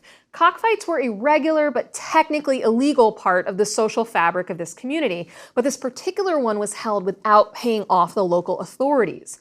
When those authorities showed up, all the locals fled, and Geertz and his wife followed their lead. The locals then went through elaborate setups to make it appear to authorities that they were never at the cockfight. The Geertzes took refuge in a local's house and helped in this charade, pretending they had been visiting with this local family the entire time. After this particular bit of participation, Geertz was in, and the community opened up to him for the thick description he would engage in during the remainder of his time in Bali. The key to good observational research, regardless of your approach, is to take excellent notes and record whatever you can. But even when you have excellent recordings, you'll need to supplement this with your own observations of what else is going on. You need to be as comprehensive as possible because often in the moment, you won't know what's important. That means recording whatever you can about the who, what, when, where, why, and how of the people, community, and environment that you're observing. You'll want to go over your notes regularly to mark anything of importance and to begin your analysis. And of course, as with any method, observation has some drawbacks. First, it can take a lot of money and time depending on your project. You can design a project that is smaller and more local, but true participant observation can require a significant investment of time. Second, you have to consider biases in your data. There's that reactivity problem of your subjects knowing that they're under study, and that's why some studies are done covertly. But you also have your own biases, your assumptions and pre-existing ideas, yes, but also cognitive biases that may interfere with your ability to take complete and correct notes on the subjects you're observing. You may not remember everything, or you may find that you tend to focus on some particular subjects or events rather than keeping a wider perspective. Finally, keep in mind that your analysis is probably going to be restricted to the group or community under study. It may be difficult to generalize your results to other groups, as participant observation typically doesn't involve a lot of random sampling. Well, we covered quite a bit in this lesson. We questioned some of the basic principles of research we've considered from the beginning by considering the interpretivist approach to research. Then we looked at one of the methods where interpretivist approaches are commonly used, field research, and discussed the use of interviews and observations as methods of gathering qualitative data. Before we move on to data analysis, we have one more type of research to consider, that of applied research design such as action and evaluation research.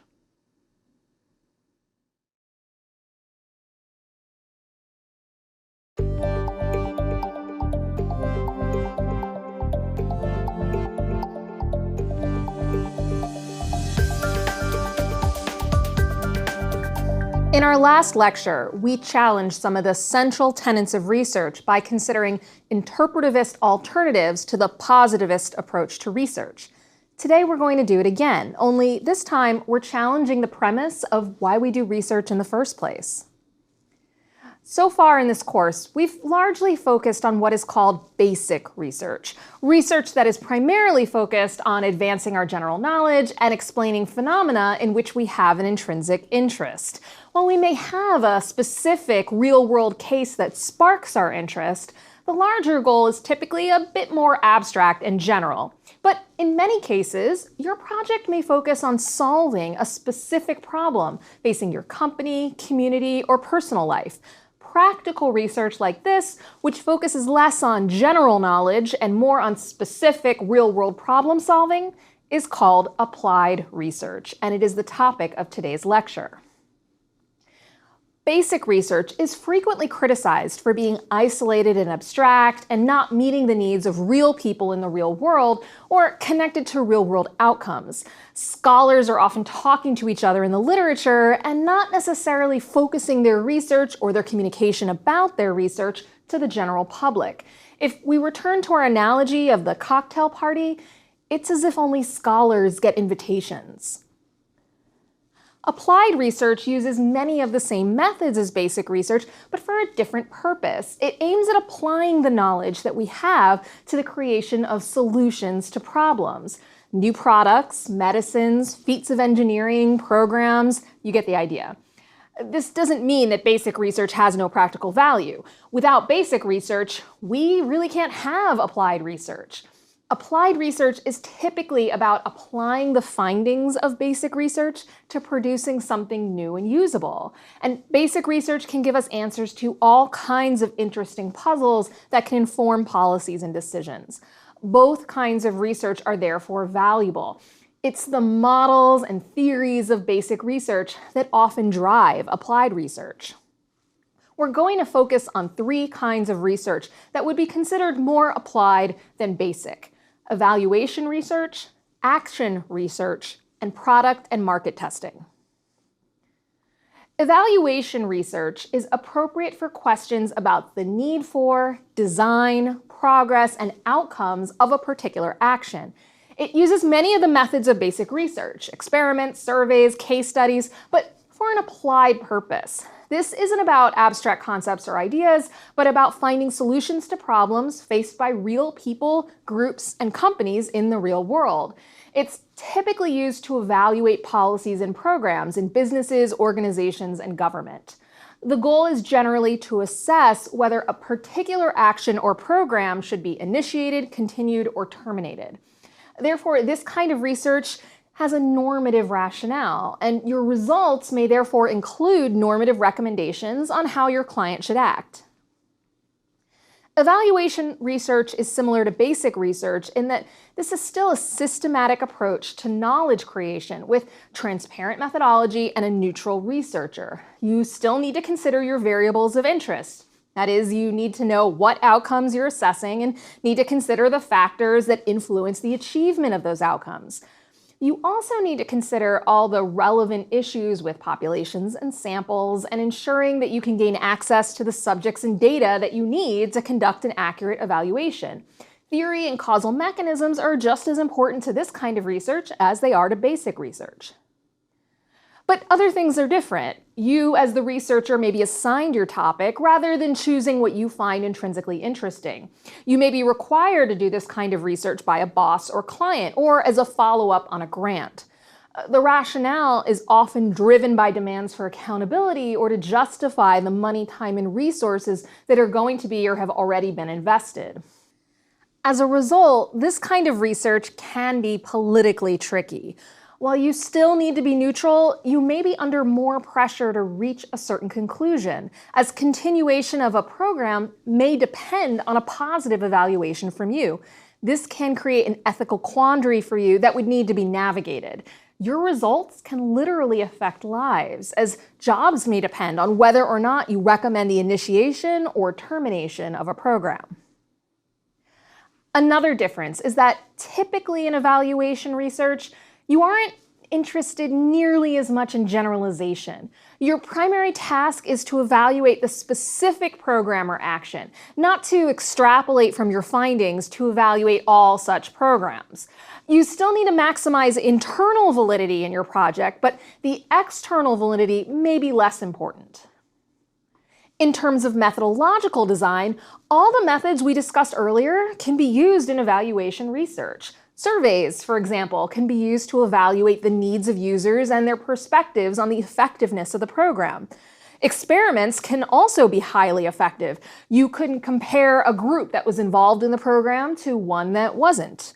Participation in the program is essentially the treatment, allowing you to assess whether the outcomes of interest improved in that group versus the control group. Case studies, too, are a common approach to evaluation research, as you can dig in depth into the particular outcomes and how and why they occurred. All of the trade-offs you face in picking a design for basic research apply here, and in some cases more so, since you may be constrained not by your own resources or timeline, but those of your client. There are a few kinds of studies that can be done in evaluation research. First, there's the needs assessment. Similar to a diagnostic study, a needs assessment is often completed before a new program or action starts. The researcher assesses the status of the organization, business, or group of interest and considers their needs.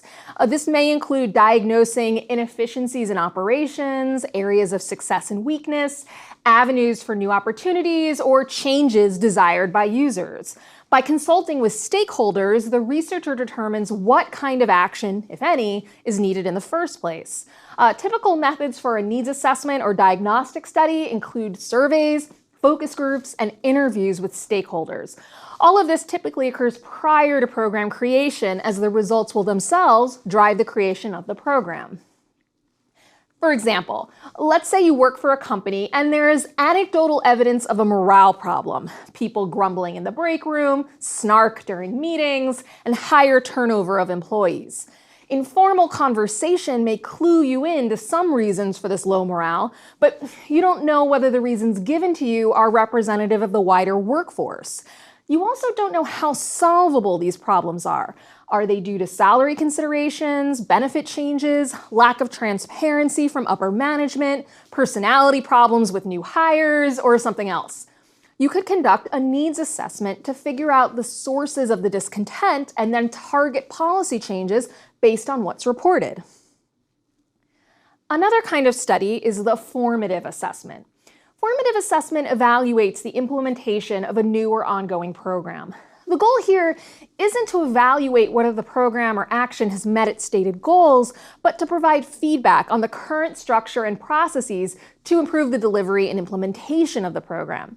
Surveys, interviews, and focus groups, again, will be instrumental here, as will analysis of documents.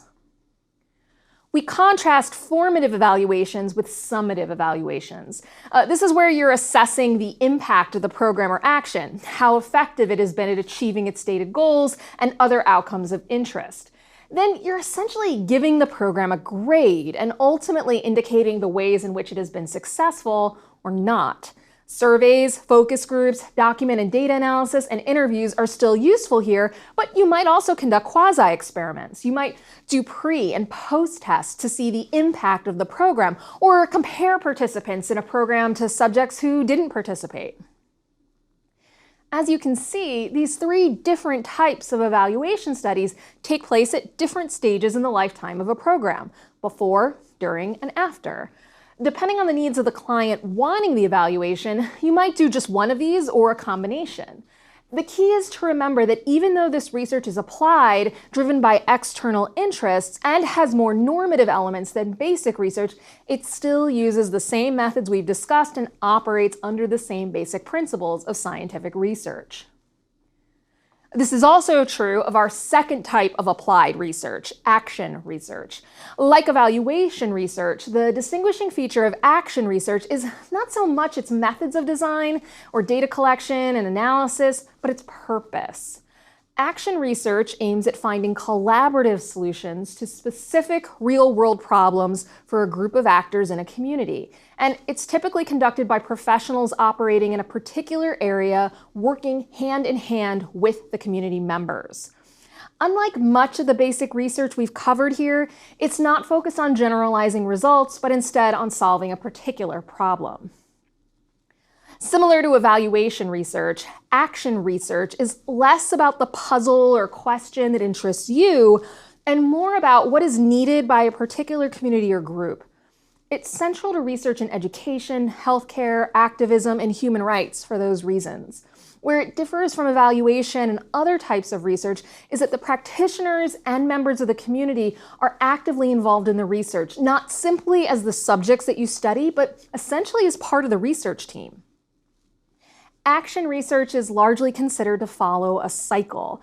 As with most research, you start with a research question or problem, but that problem may not be defined by you, the researcher, but instead a community of interest. You'll ask them about their experiences and how they understand the problem. Note the difference there with how we conduct basic research, where we don't necessarily choose our sample or population until after we've chosen our question. I did warn you that the scientific method is not always a strictly linear process.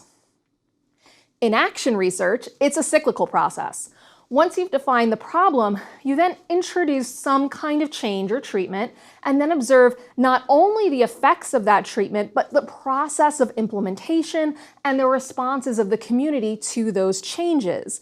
After evaluating all of this, you then make further adjustments, treatments, and changes, repeating the cycle until the problem is addressed. In a way, action research can be considered a democratized type of research, where for once, the opinions and decisions of the researcher are not followed in an autocratic way. Subjects don't simply do as the researcher dictates, but are involved in the decision-making process and benefit directly from that involvement. It's rather like walking into a college class and the instructor announcing that you'll make the syllabus together in an equitable way. In his book on action research, Ernest Stringer has a simple framework for approaching action research. Look, think, act. It works as follows.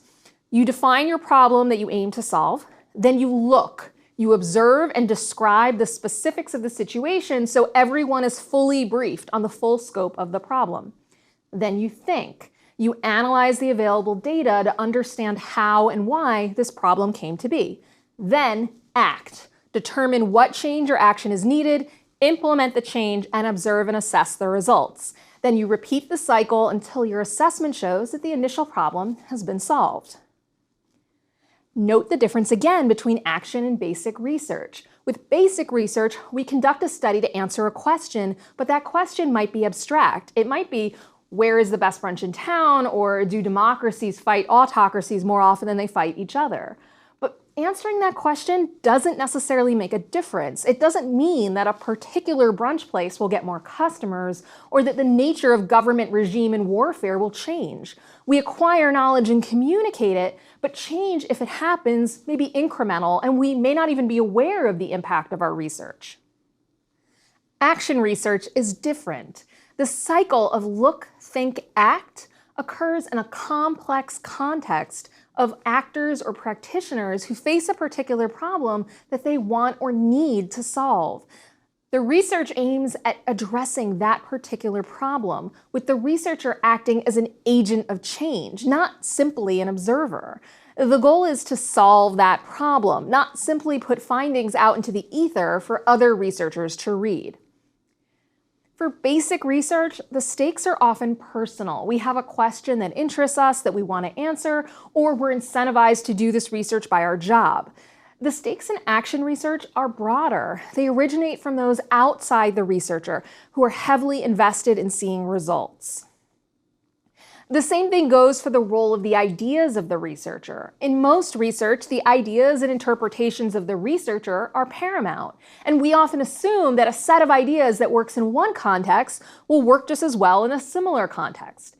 In action research, the experiences, ideas, and interpretation of the community members are as important, if not more so, than those of the researcher. And the specific context of the particular community and the complexity of that context matter a lot.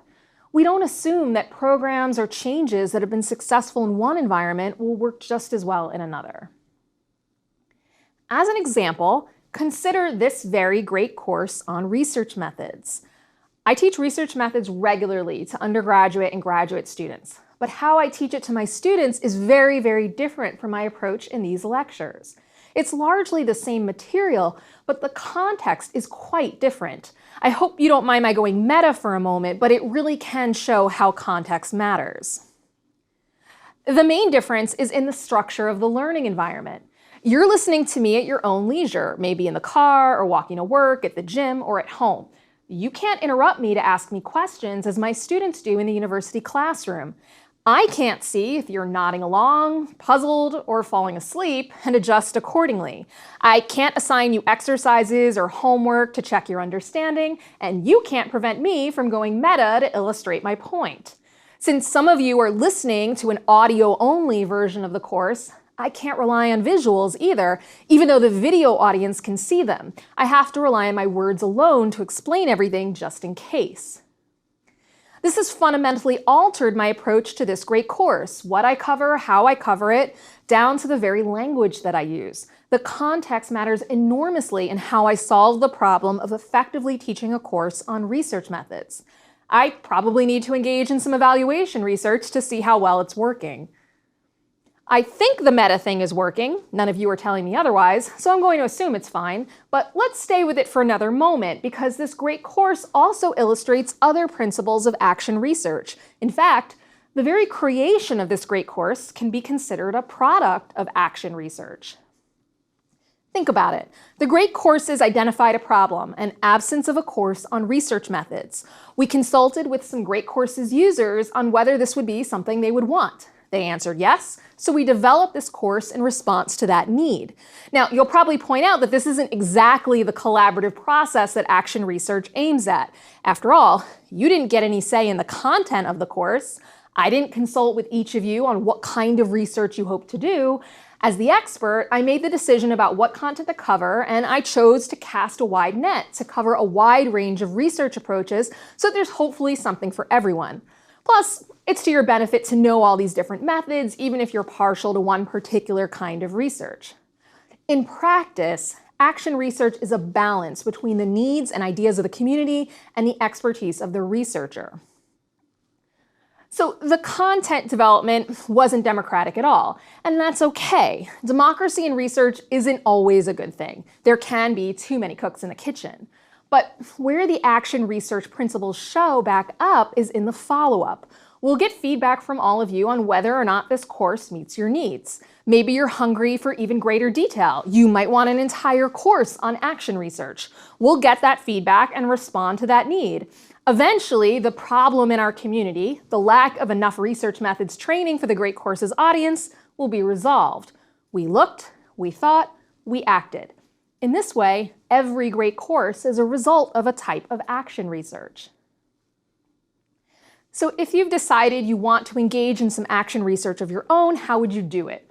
Well, first you have to identify a community to aid. This may be a community you already belong to and want to assist. It may be a new community that faces troubles that you think your expertise might be able to resolve. Or you may be brought in by a member of a community to assist them with tackling a particular problem. As with so much of methods, you generally choose action research because it's the best research method to solve the particular problem you face. So you probably aren't going to decide to do action research and then find a community. Instead, you'll encounter a community that requires assistance and realize that this method is the best one to meet their needs. Once you've found the community that could benefit from action research, you have to clearly define the problem that needs to be solved. Remember that action research continues its cycle until the problem is resolved, so without a clear definition of that problem, you won't know when to stop. A group may know they have a problem or multiple problems, but may differ on how they characterize that problem. You'll need to get a complex understanding of the entirety of the issue they face so that you can be comprehensive in your approach to solving it. Defining the problem isn't enough, though. You also need to determine clear key indicators of both progress on and the resolution of the problem. In the case of the great courses, our indicator might be the production of a course that meets the methodological needs of its listeners. For a project in education, it might be attainment of a certain average test score for the students. In our research on morale in the office, it might be high marks on a survey assessing morale. Once you know what those indicators are, you need to determine your baseline, so you know where you are at the start. If your action research focuses on helping a group of people lose weight, for example, it's not enough to define the problem and determine the goal. You need to know what everyone weighs at the beginning so you have a baseline against which you can measure progress. Next, you need targets, short-term and long-term. Sometimes if you just focus on the final long-term goal, the community can become discouraged because the target seems too far away. Returning to our weight loss example, this is why a lot of diet assistance programs focus on short-term goals as well as long-term goals. You may earn a badge or prize when you lose 10% of your body weight, even if your ultimate goal is to lose 40% or more of your body weight. Finally, you need a way to measure progress on both targets and outcomes. We can never escape measurement, can we? For our test-taking students, the test itself would be one measure, but you might have other measures of progress, such as students' self-reporting of more time spent studying, or our observations of students being more focused in class. For our weight loss example, it might be the weekly weigh-in on the scale, but it could also be a journal that indicates changed behavior, or monthly measurements of inches lost, or focus groups where participants indicate their progress towards their targets. Once you and your participants have determined your outcomes, indicators, baselines, and targets, you're ready to take your initial measures.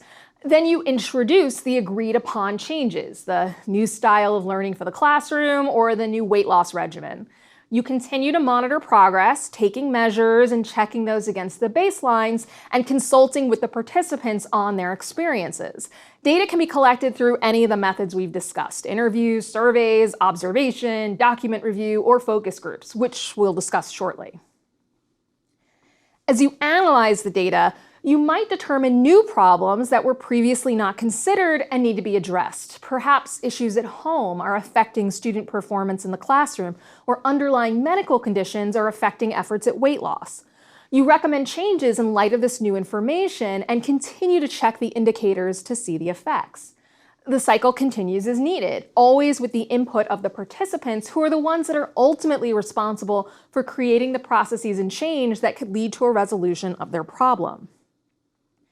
Remember, the goal is to eventually solve that initial problem, not to test whether your first particular intervention is effective.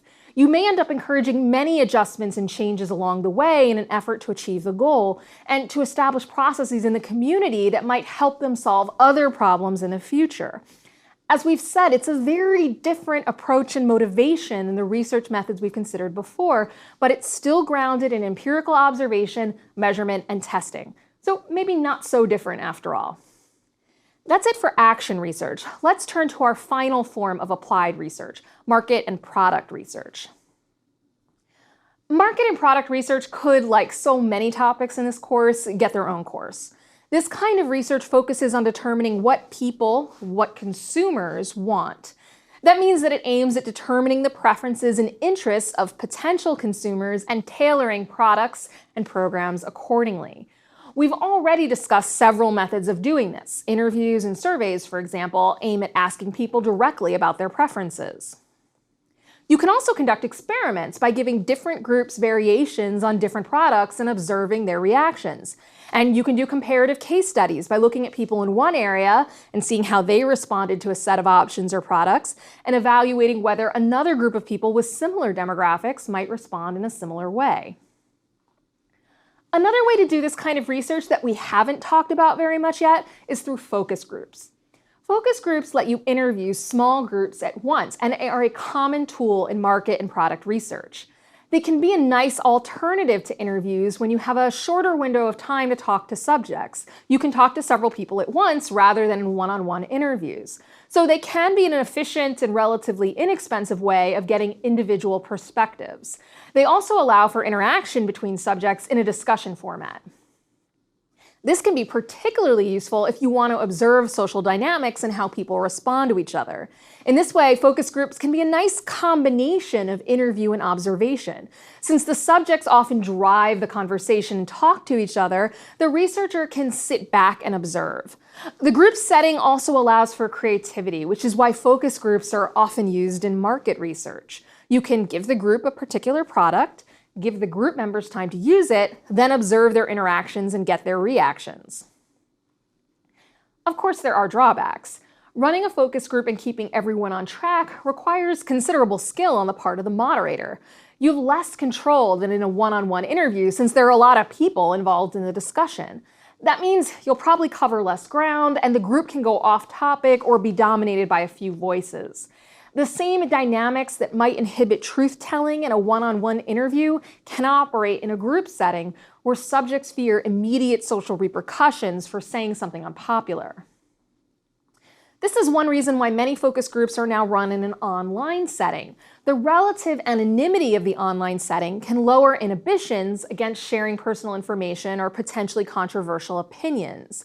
It also allows you to include a wider diversity of people in your focus group, as your participants need not be physically located in the same place. This is particularly useful if you want to demonstrate a digital product that you model for your subjects and then elicit their reactions. I've participated in a number of focus groups for textbook publisher companies. As a college professor, I'm their principal customer. I'm the one who chooses the textbooks my students will have to get. Many publishers are turning to e-textbooks and integrated systems where the students have access to a number of features besides their text, study materials, assignments, and other online resources. This kind of focus group performs double duty as both a source of research on reactions to the product and ideas for new features, but also as an opportunity for a sales pitch to those considering the available textbook options. Regardless of how you run your focus group, keep in mind that the claims you can make about your results may be limited.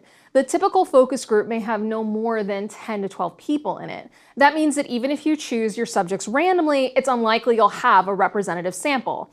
As we've learned before, this means you can't necessarily generalize from the results of your focus group. This is one reason why researchers will use multiple focus groups or combine the focus group with other methods to ensure a broader set of perspectives. This brings us to the end of our section on research design. In the third and final part of the course, we'll learn how to organize and evaluate our data and communicate our results.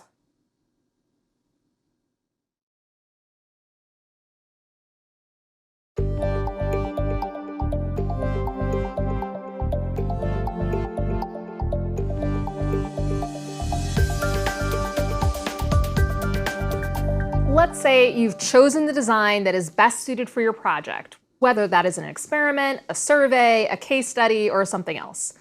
Now it's time to talk data. Data is the heart of research. When we say we're conducting research, all we're really doing is systematically collecting and analyzing data.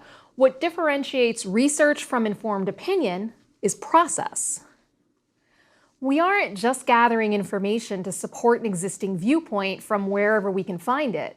We've started with a problem or question that we want to solve or answer. We've read broadly about what scholars and experts have to say about it already, perhaps saving us the time from conducting our own study. We've developed hypotheses and theories, decided on variables, measured those variables, determined our populations and samples, and then chosen a research design that will let us investigate our subjects in a systematic way through observation, questions, or other forms of data gathering. And now we're ready to learn the next step in this systematic process: analyzing the data that we have gathered so that we can address the problem, puzzle, or question that prompted us to begin the process in the first place. Think of how different this process is from a haphazard gathering of facts. How many times have you been in a conversation and shared something you know, only for someone to say, "That's not true," based on a news story they'd heard somewhere? Or have you ever gotten into a battle on social media where people are flinging facts far and wide with no appreciation for the source of those facts or whether they've gathered them in a systematic way? The participants may insist that they've done their research, but research isn't reading whatever sources come up when you search for a term on your favorite search engine. We've talked about this before early in the course when we discussed the dangers of substituting your personal experience for research. We spent a lot of time learning about why random selection is so important to ensure external validity, the ability to generalize our results from our sample to our population. So why should we assume that our own experience, a decidedly non-random sample, would be representative of anything? It's human to do so, but decidedly non-scientific. My favorite example of all this comes from the television show The Office, the American version. If you don't know it, it was a fairly popular workplace comedy filmed in a mockumentary style that aired on NBC from 2005 to 2013. In season 3, episode 9, called The Convict, the boss, Michael Scott, discovers that one of his new employees formerly served time in prison for insider trading. The employee, Martin, tells his coworkers about his time in prison, noting that it wasn't so bad since the inmates had access to outdoor recreation time and classes. When the office workers comment that prison sounds better than work, Michael calls a meeting to convince everyone that there's no way that working in his office is worse than prison. He adopts the role of Prison Mike to explain to them what prison is really like: eating gruel sandwiches and having to deal with dementors, which he assures them are not the dementors from the Harry Potter novels.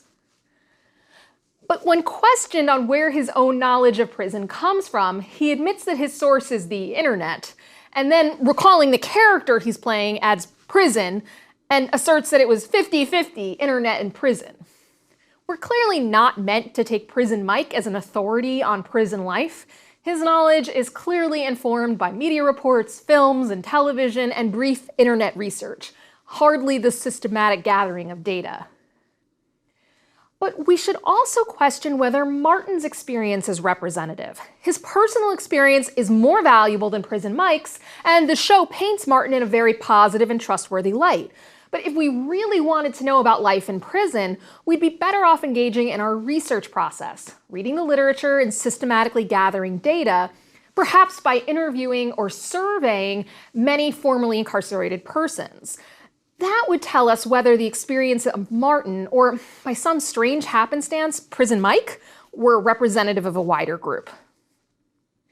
Today, let's start digging into the data we've systematically gathered ourselves. We're going to start by talking about the kind of data you may have gathered through your research designs, and then discuss how to organize, code, and otherwise prepare your data for analysis. We'll close by taking a look at some different tools we can use to help us process and analyze our data. Let's begin by taking stock of the data you've acquired by now. It likely comes in one of a few forms. You may have a mix of several or all of these forms of data, depending on your study. First, you might have data from an experiment. This will consist of the information you've drawn on your subjects and your variables of interest. For each subject, you'll know their value on the independent variable, whether or not they receive the treatment, and you'll have at least one set of measures for your dependent variable. If you conducted a post-test only study, you'll have whatever data you acquired for that post-test. This might be answers to an actual test, a survey, your observations of subject behavior, or however else you decided to measure the dependent variable. If you also conducted a pretest, you'll have double this information. You might instead have interview data. This data comes from directly interviewing your subjects as individuals or groups and recording their responses in video, audio, or by taking notes. These interviews might be completely unstructured, where you allow the person to tell their story however they want to, or it might instead be highly structured, where each person answers a set list of questions that doesn't alter regardless of their responses. And many interviews blend these two methods into a semi-structured format, where you have a list of questions or topics, but also ask follow-up questions based on the responses your subjects give you. Regardless of how you conduct your interview, you'll end up with notes or a transcript that can then be analyzed. Another kind of data is survey data. When you have your subjects fill out a questionnaire of some kind, we call that taking a survey. For each subject, you're going to get a number of responses on a set questionnaire. The close-ended responses can be input directly into a spreadsheet, while the open-ended responses might require either coding or qualitative analysis. While interviews tend to focus on a smaller number of subjects and don't always use random selection, surveys tend to aim for a larger number of responses gathered from a randomly selected set of respondents. Another form of data you might have is observational data. This comes from direct or indirect observation of your subjects. Generally, your data will be in the form of field notes from observing behaviors and events, but it can also include information from focus groups about their reactions to stimuli, such as facial expressions during a speech, watching a film, or some other kind of experience. If you've ever watched a presidential election debate on TV, you probably know about the focus groups that the major news networks run. They give each participant a dial that can register in real time the participant's reaction to each candidate, which can be a useful way of gauging debate performance. Our last broad category of data is the written record. Unlike the other forms of data we've discussed, the written record is typically not originally collected by the researcher and probably not for the purpose of scholarly research. Instead, this is often data found in documents, government and business records, statistical databases, news sources, videos and film, historical archives, and various primary sources. We may use this written record to create new data sets. For example, Professor Brett Ashley Leeds of Rice University and her colleagues produced a data set called Alliance Treaty Obligations and Provisions, or ATOP. This is an extensive recording of the obligations and provisions of formal bilateral and multilateral international treaties between 1815 and 2016. This information can be downloaded into your favorite spreadsheet program, allowing you to quantitatively analyze the information there. But the origin of that data is the written record. Leeds and her team tracked down copies of these treaties from a variety of primary sources.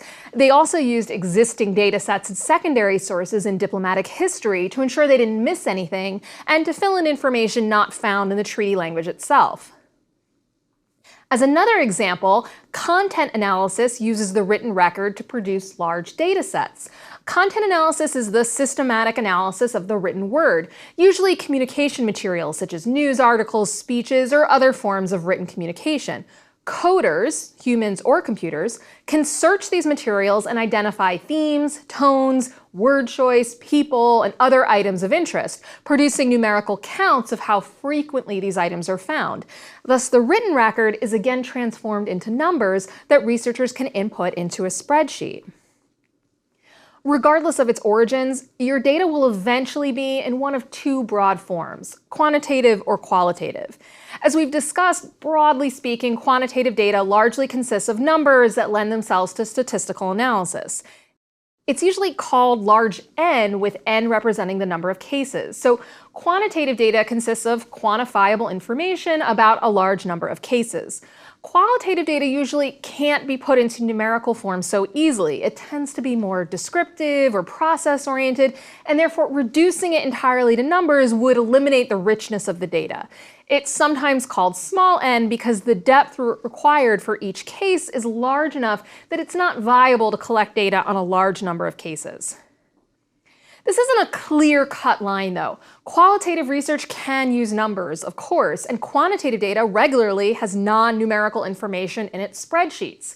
We will frequently assign numbers to data that don't have any meaning in and of themselves, just to allow us to analyze them. So please don't think that just because you have numbers in your data, that this automatically means you have to conduct quantitative analysis, or that if your survey included qualitative responses, that statistical analysis is off the table. Let's think about the ATOP dataset we just discussed. The researchers took qualitative data, treaties, and expressed this in quantitative form. For example, they coded each treaty based on the type of alliance: a non-aggression pact, offensive pact, defensive pact, consultation pact, or neutrality agreement. This information can be entered into a spreadsheet. You could enter it in with words, so you could mark the 1939 Non-Aggression Pact between Germany and the Soviet Union as Non-Aggression Pact. But that's not how it appears in the dataset. Instead, the column called Non-Ag is littered with zeros and ones. 0 means it was not coded as a non-aggression pact, and 1 that it was. By using zeros and ones in place of words, we're much more able to analyze the data. So look at your data. Do your variables fall into clear values or categories that could be represented by numbers, if not already in numerical form? Do you have the same information on each case, the same variables, easily marked with their values? Do you have a lot of them? If so, your data is probably quantitative in nature.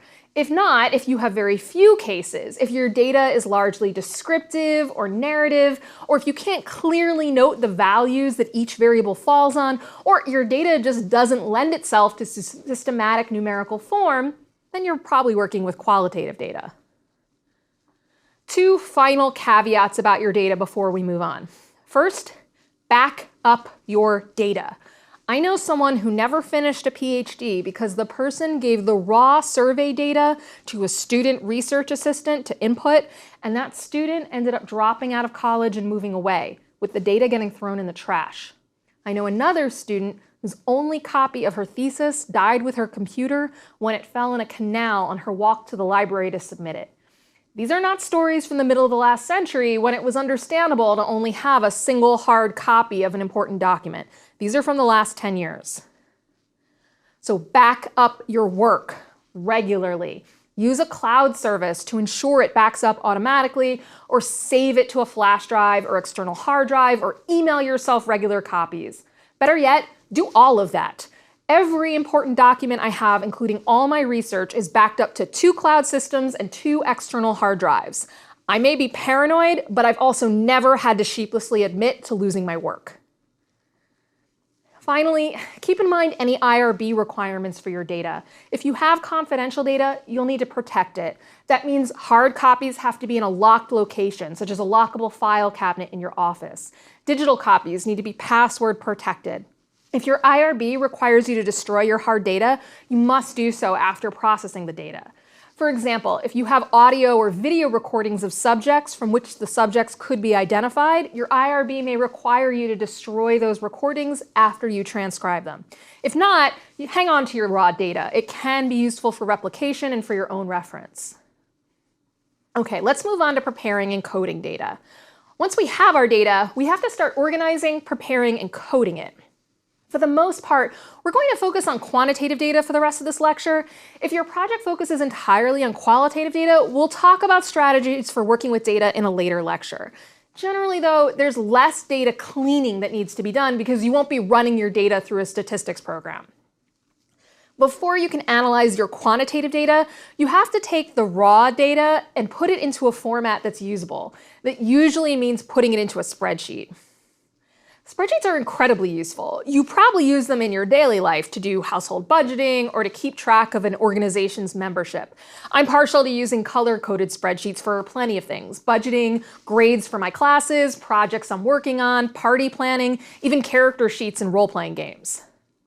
But they are also a cornerstone of large data sets. If you look at most data sets out there, such as ATOP, the General Social Survey, census data, and countless others, they're available in a spreadsheet readable format. You can then analyze the data in the spreadsheet program itself, or for more advanced analysis, import the data into statistics software. Spreadsheets are also great because everything is already organized by columns and rows, with a single cell for each datum. Your cases go in the rows and your variables in the columns. You can have as few cases or variables as you like.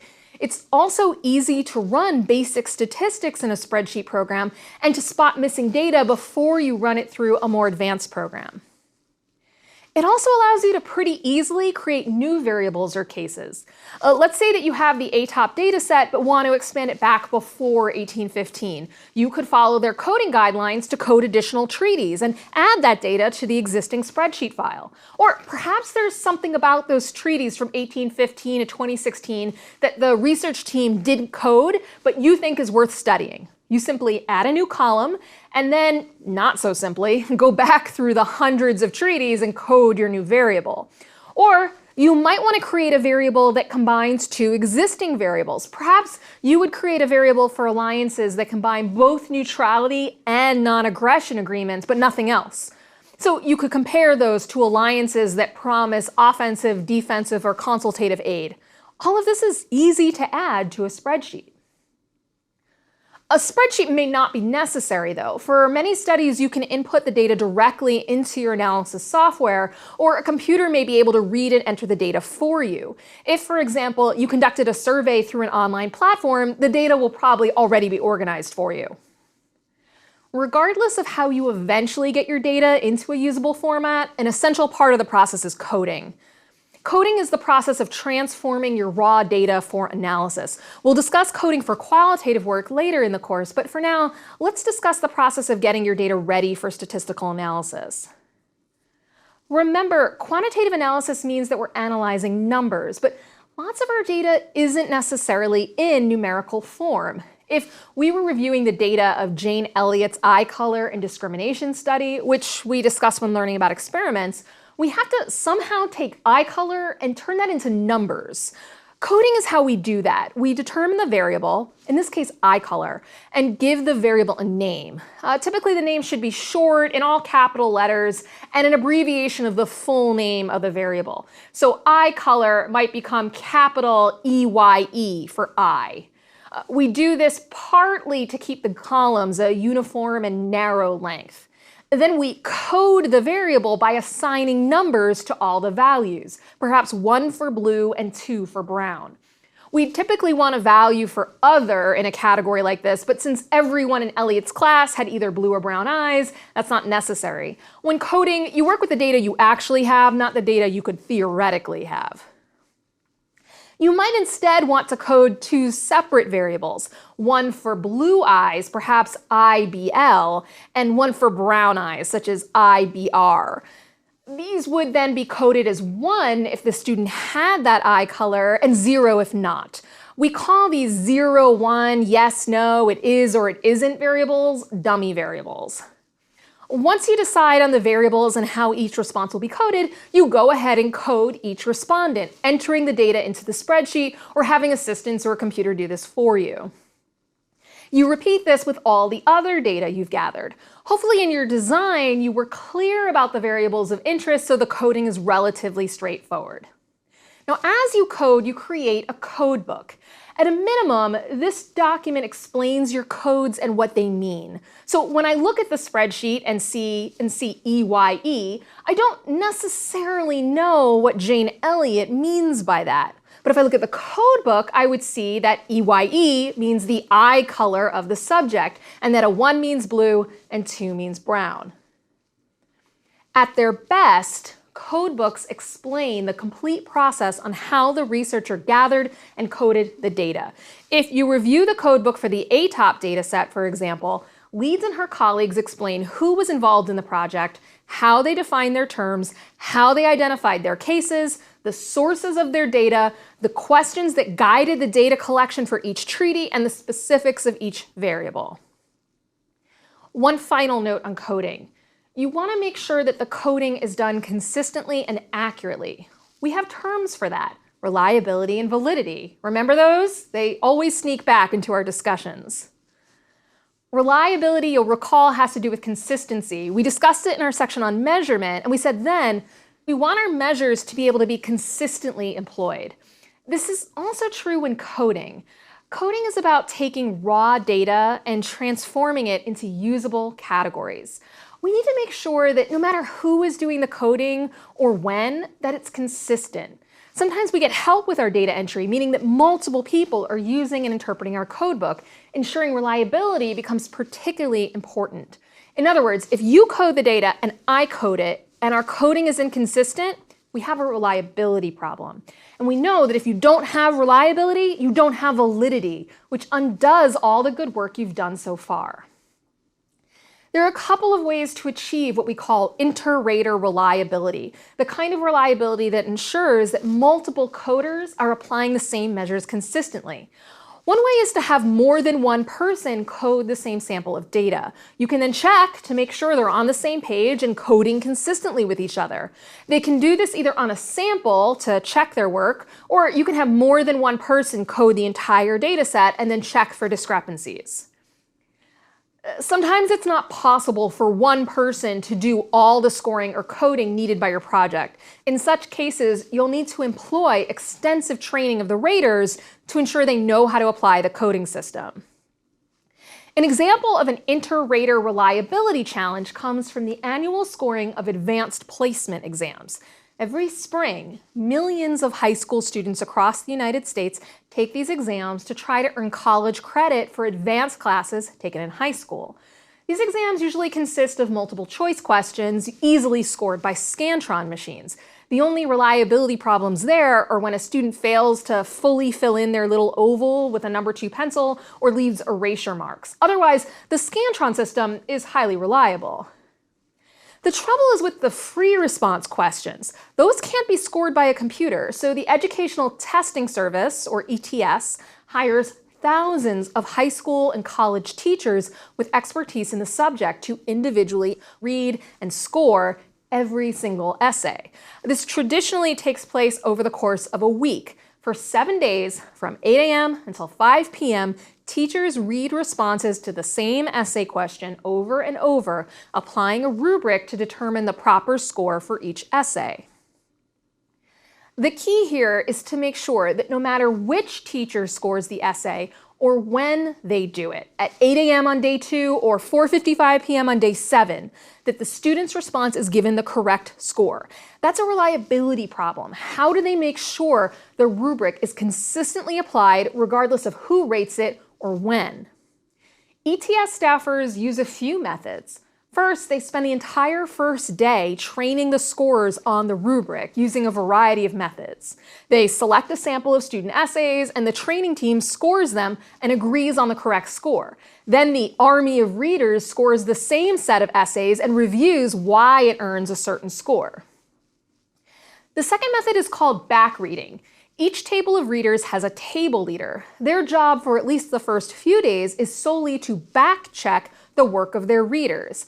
They randomly choose and read about 15% of each reader's work, making sure they agree with the score and discussing any inconsistencies. Finally, every reader's scores are tracked and compared to the average score for the question. If any reader's scores are consistently higher or lower than the average, one of the leaders will approach them to discuss their application of the rubric. To say that ETS takes reliability seriously is putting it mildly. I'm not saying you need to do all of these things in your own project, but you do need to think about the reliability of your measures and coding, and this is a good example of how that can be done on a massive scale when a lot is at stake. Okay, so you've coded your data and set up your codebook. There's one more step before you can dig into the analysis. We have to deal with missing data. Missing data is a part of research. Sometimes someone skipped a question on your survey, or you just couldn't get an answer on the case you studied. If you recall the Good Samaritan study we looked at earlier in the course, You may remember that we didn't know for sure if the authors used a random sample. They simply didn't say how they selected their sample. If I was doing a study on the most common types of sampling found in experiments from the 1970s, I'd have to mark that cell as missing. Do your best to get a complete data set, but recognize that it's rarely possible. The only real problem is if so much data is missing that you don't have enough to analyze, or if there's something systematic about the missing data. If everyone in your study left a particular question blank, for example, that might tell you more about your question than your study. When you have missing data, you need to mark it as missing. You can leave the cells empty, but sometimes it's better to mark it with a number, such as 9, 99, or -1. Stats programs can be told what the value is for missing data and deal with it accordingly. All right, we're finally ready to start seeing what our data has to tell us about our hypotheses and questions. The only question that remains is, how are you going to do it? You can't eyeball quantitative data. You need to use a data analysis program capable of doing the kind of analysis you need. There are dozens, if not hundreds, to choose from. Some are free, others are quite expensive. Some are rather simple, others highly complex. My general advice is to go only as complex as needed to answer your question. Highly complex statistics don't necessarily give you better answers than the easier, more basic calculations. For many of your projects, you'll find that the basic analyses we'll learn about in the next lesson, combined with visually appealing tables and charts, are sufficient to answer your question and communicate your findings. Don't put in the work to learn a more advanced package unless you need to. Also, don't be afraid to find a mentor or collaborator. Even if you do get training in a particular package, it may be that on your next project, a different tool or set of analyses that you don't know would be better. You may find it easier and get better results from consulting with a stats expert. That being said, let's take a quick look at some programs that are out there. For most of the statistical calculations we'll use in this course, you really only need a solid spreadsheet program. There are free ones available for general use, and it's relatively simple to do these kinds of calculations. That's what we use in our next lecture. Of course, more advanced programs can also do those calculations, generally with a push of a single button. The reason I advocate for spreadsheet programs is that they're widely available on most computers and useful for many other tasks besides stats. So learning how to use them in this capacity is a great skill to have. If you need to do more higher level analyses, then you'll need something more specialized. One commonly used tool for data analysis is SPSS, which stands for Statistical Package for the Social Sciences. While not free, it is very user-friendly with pull-down menus that make it easy to choose and run the calculations you need. It's widely used not only in the social sciences, but also by researchers working in fields such as health, education, marketing, and survey research. R has become a fairly popular data analysis package, and it has two strong advantages over SPSS. It's free, and it's capable of the highest level of analysis. But there's a drawback. You have to learn how to code in R in order to use it. That can require a large investment of your time to learn if you don't already have strong programming skills. If you're willing to put in the time, R is probably the best stats package out there, capable of pretty much any analysis you need. But if your project doesn't require work at such a high level, you may want to consider other options out there. There are, as I mentioned, dozens of other options out there. Three others are Stata, widely used in the social sciences, JMP, a package common in engineering, or SAS for finance and manufacturing, amongst others. There are three main considerations when you're choosing your package. First, availability. Some of these programs are free and others require licenses. If you have ready access to one already, it may be worth focusing on that. Second, consider your field. Some stats packages are widely used in some disciplines and not in others. You may find it useful to use the ones commonly used in your area of research. At the very least, the manuals and guides you find will be more geared towards your work, and you'll face fewer questions on your choice when you share your research with your peers.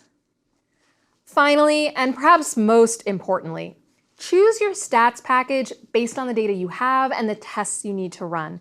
If you just need to run lower level calculations, a spreadsheet program will work just fine. SPSS, being very user-friendly, is also a strong choice. On the other hand, if you end up needing to run more high-level analyses, you will want to learn R or another more advanced package. I think that's enough preamble and preparation. Let's start to dig into data analysis, shall we? Join me in the next lecture, where we learn how to calculate basic descriptive statistics.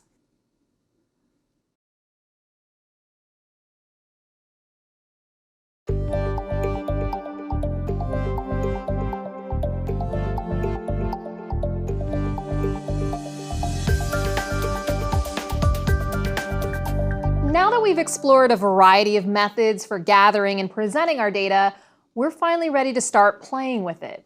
That is, to really look at our data and interpret what it's telling us. The first stage of data analysis is descriptive statistics. These are calculations that help us describe our data.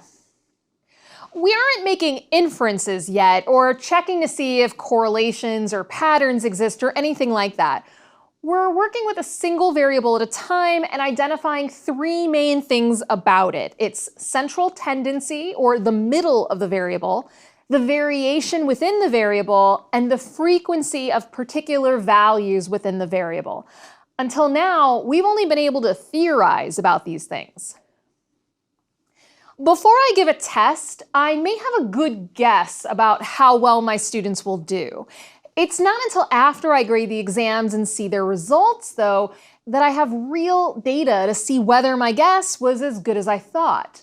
When I return a graded exam to my students, I tell them the mean, median, and mode for the class and the number of A's, B's, and C's or below. I'm describing to them, my audience, the collective data from their exam without revealing the raw scores. This is why we do descriptive statistics. I can show you a data set full of numbers, dozens of variables, hundreds of cases. Looking at that raw data, it's not really possible for our human minds to comprehend what it's telling us. We need to describe it somehow in a way that will let us easily understand and report on it. For example, let's say you're interested in terrorism around the world and want to know what the typical number of fatalities is in a terrorist attack.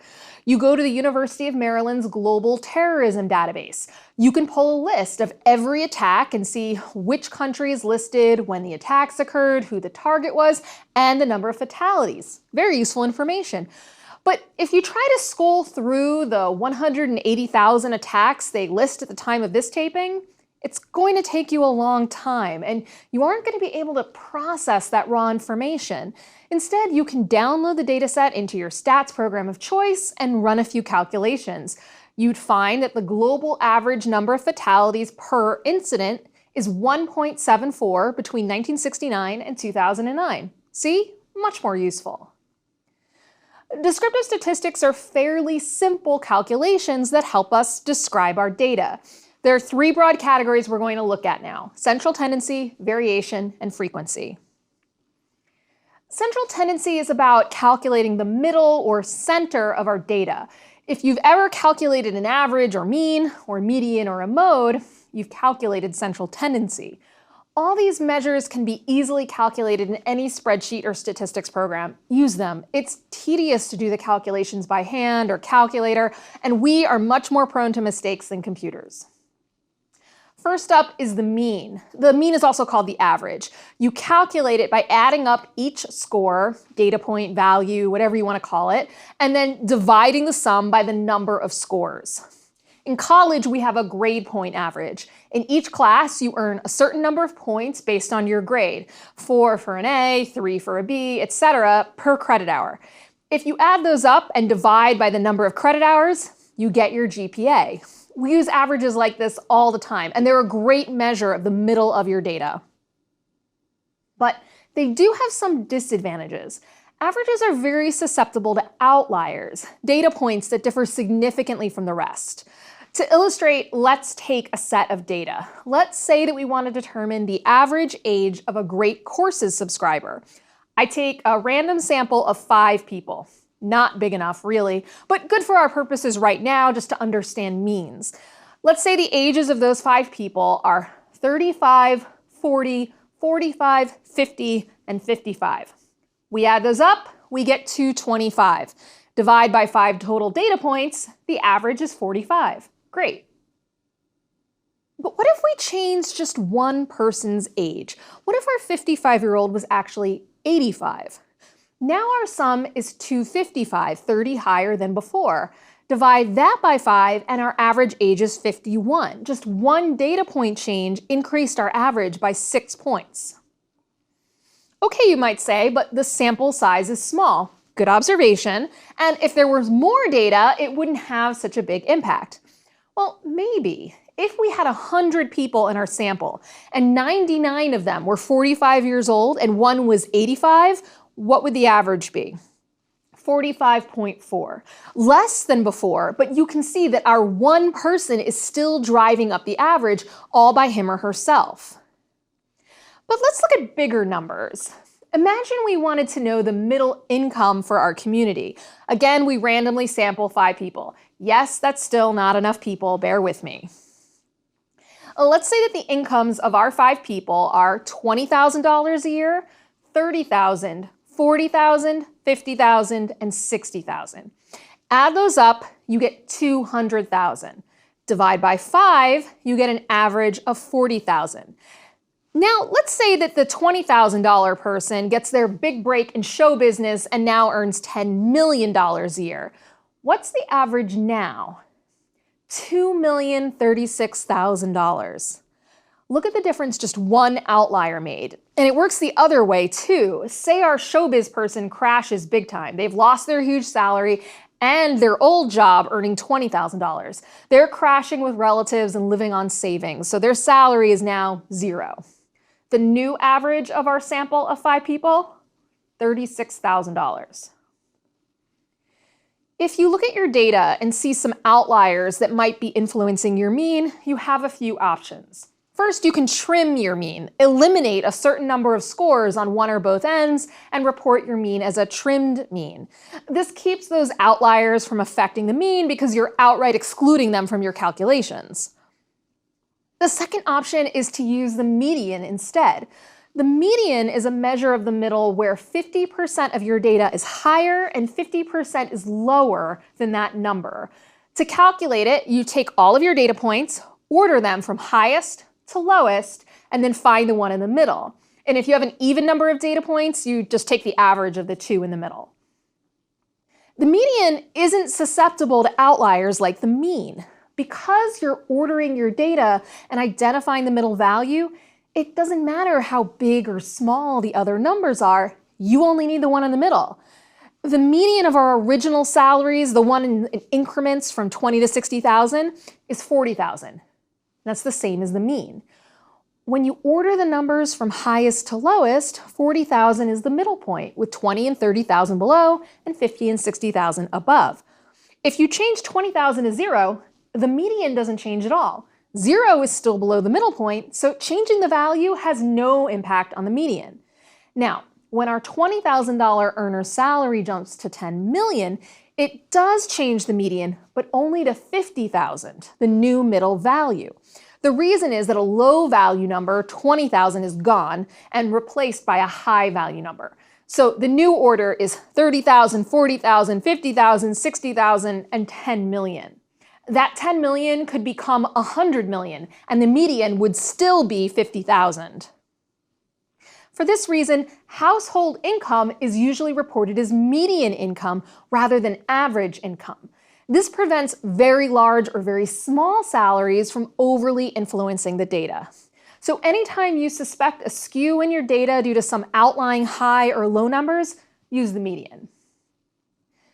Basically, the mean is generally our best measure of the middle so long as the distribution of the data is generally normal and without a small number of very high or low numbers skewing the results. In that case, use the median. And we'll talk more about normal distributions a little later today. Our final measure of the middle is the mode. The mode is simply the most frequently occurring value in our data. That's it. If there's no value that repeats, then there's no mode. To calculate the mode, just count the number of times each value appears in your data. The one that appears most frequently is your mode. The calculations you can do depend very strongly on the kind of data you collected. particularly its level of measurement. If you recall, we generally talk about 4 levels of measurement. The first is nominal, in which we have different but unrankable categories, like with marital status or ethnicity. The second, ordinal, is where we can rank our categories in order, but can't establish distance between them. A 5-point scale of satisfaction from very satisfied to very unsatisfied is at the ordinal level of measurement. At the third level, the interval level, we can establish the exact distance between categories, but there's no true zero that allows for percentages or ratios. So at the interval level, I can say that one person is 3 inches taller than another, but I might not know either person's exact height. The ratio level can provide that exactitude, though. Ratio variables do all the things that nominal, ordinal, and interval variables do, but also add that true zero, so it makes sense to speak in terms of ratios or percentages. Age, salary, weight, these can all be expressed as ratio level variables. Someone who weighs 200 pounds is twice as heavy as someone who weighs 100 pounds. If you make $50,000 a year, you make 50% of someone with a salary of $100,000 a year. 0 pounds does mean absence of weight, and $0 means absence of salary. So what does it mean to calculate a mean if you have a nominal variable? You really can't. There aren't any numbers to add up. Even if you assign numbers to the categories, say single is 1, married 2, divorced 3, and so on, what does a mean of 2.5, well, mean? Nothing. So we can't calculate a mean with nominal or ordinal data. We also can't calculate a median with nominal data. This requires us to put our data in order from highest to lowest, right? Well, if we can't rank our data, we can't order it, so that's out too. Pretty much all we can do with nominal data is report the modal category. We've previously discussed that as a general rule, it's better to gather as precise a set of data as possible. One reason is that you can always collapse variable categories down to something less precise, but you can't do the reverse. If you gather interval or ratio data, you can do all 3 calculations. At the nominal level, you're really restricted with what you can do. Okay, so that's central tendency. Our next set of descriptive statistics focuses on variation, specifically how much variation there is in the data. Are there lots of different values, or do the same values show up a lot? See, knowing the middle is important, but not enough. If I tell you that the mean age of our sample of 5 Great Courses subscribers is 45, that can mean a lot of things.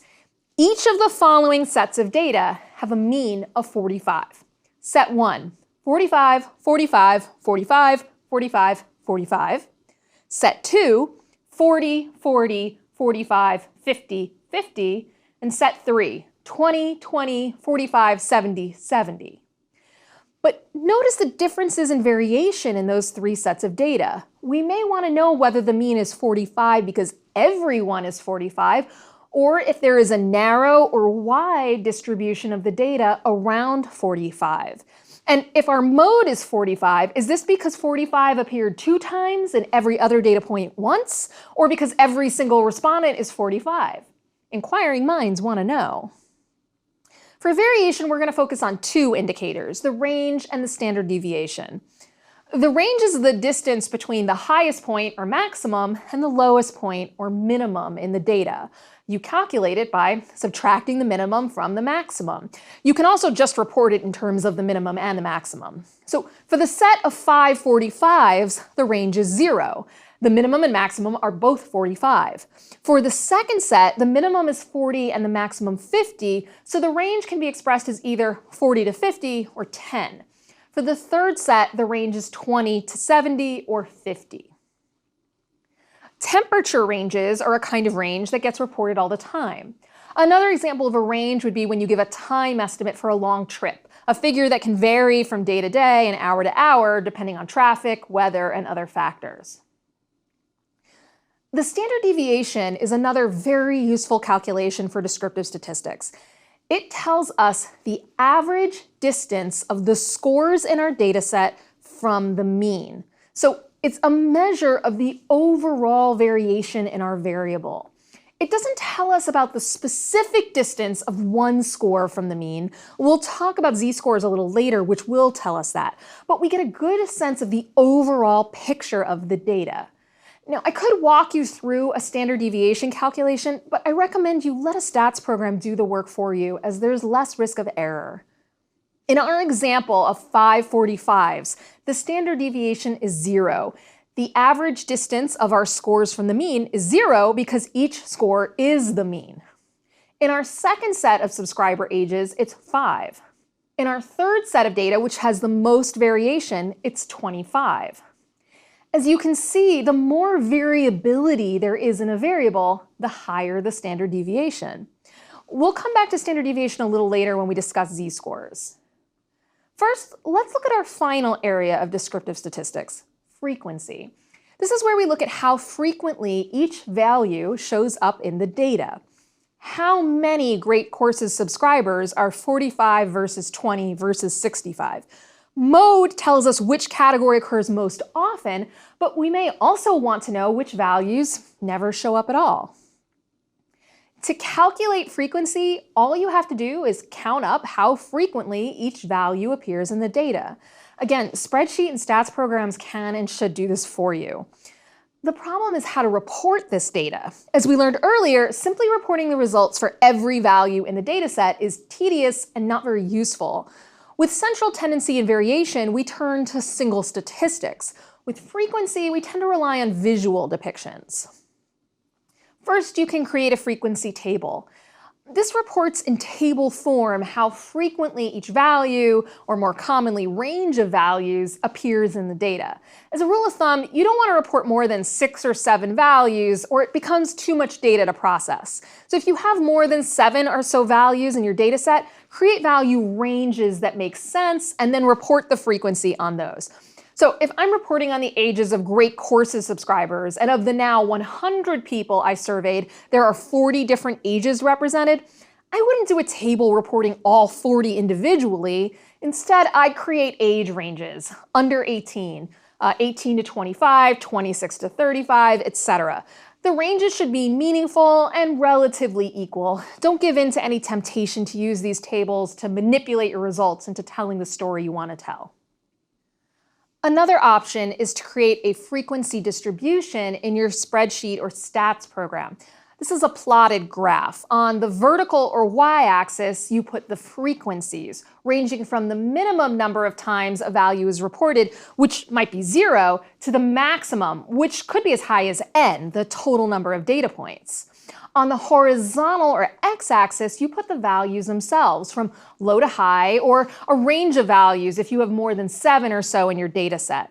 Then plot a graph where each point is at the intersection of the value and the number of times it appears in your data set. This is often reported as a bar chart.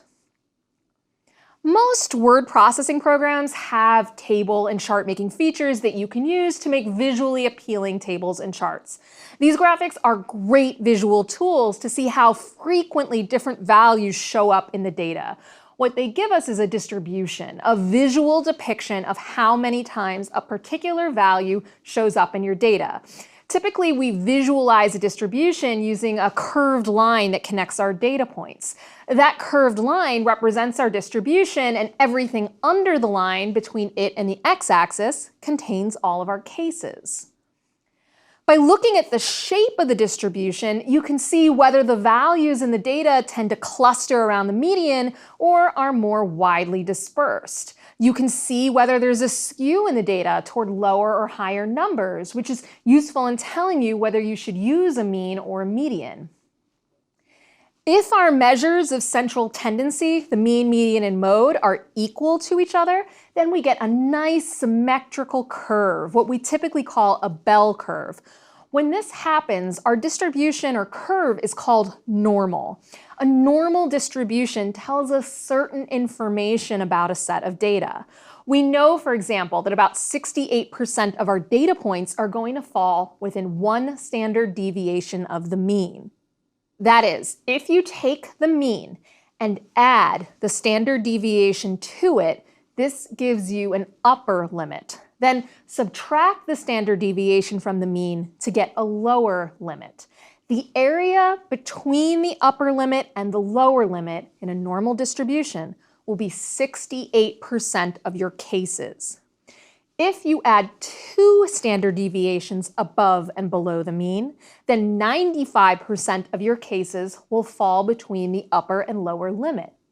3 standard deviations, 99%. Now, we aren't going to go into the math here on why that's the case. It's an attribute of the normal distribution, though, and it's something super useful to know as it will help you describe your data. I've said before in this course that you can't just assume something is true of a wider population because it seems to be true in your own personal experience of it. If you live in a community of super tall people, you might think that being over 6 feet is average or normal. Your entire experience might be of super tall people, so it's easy to make that assumption.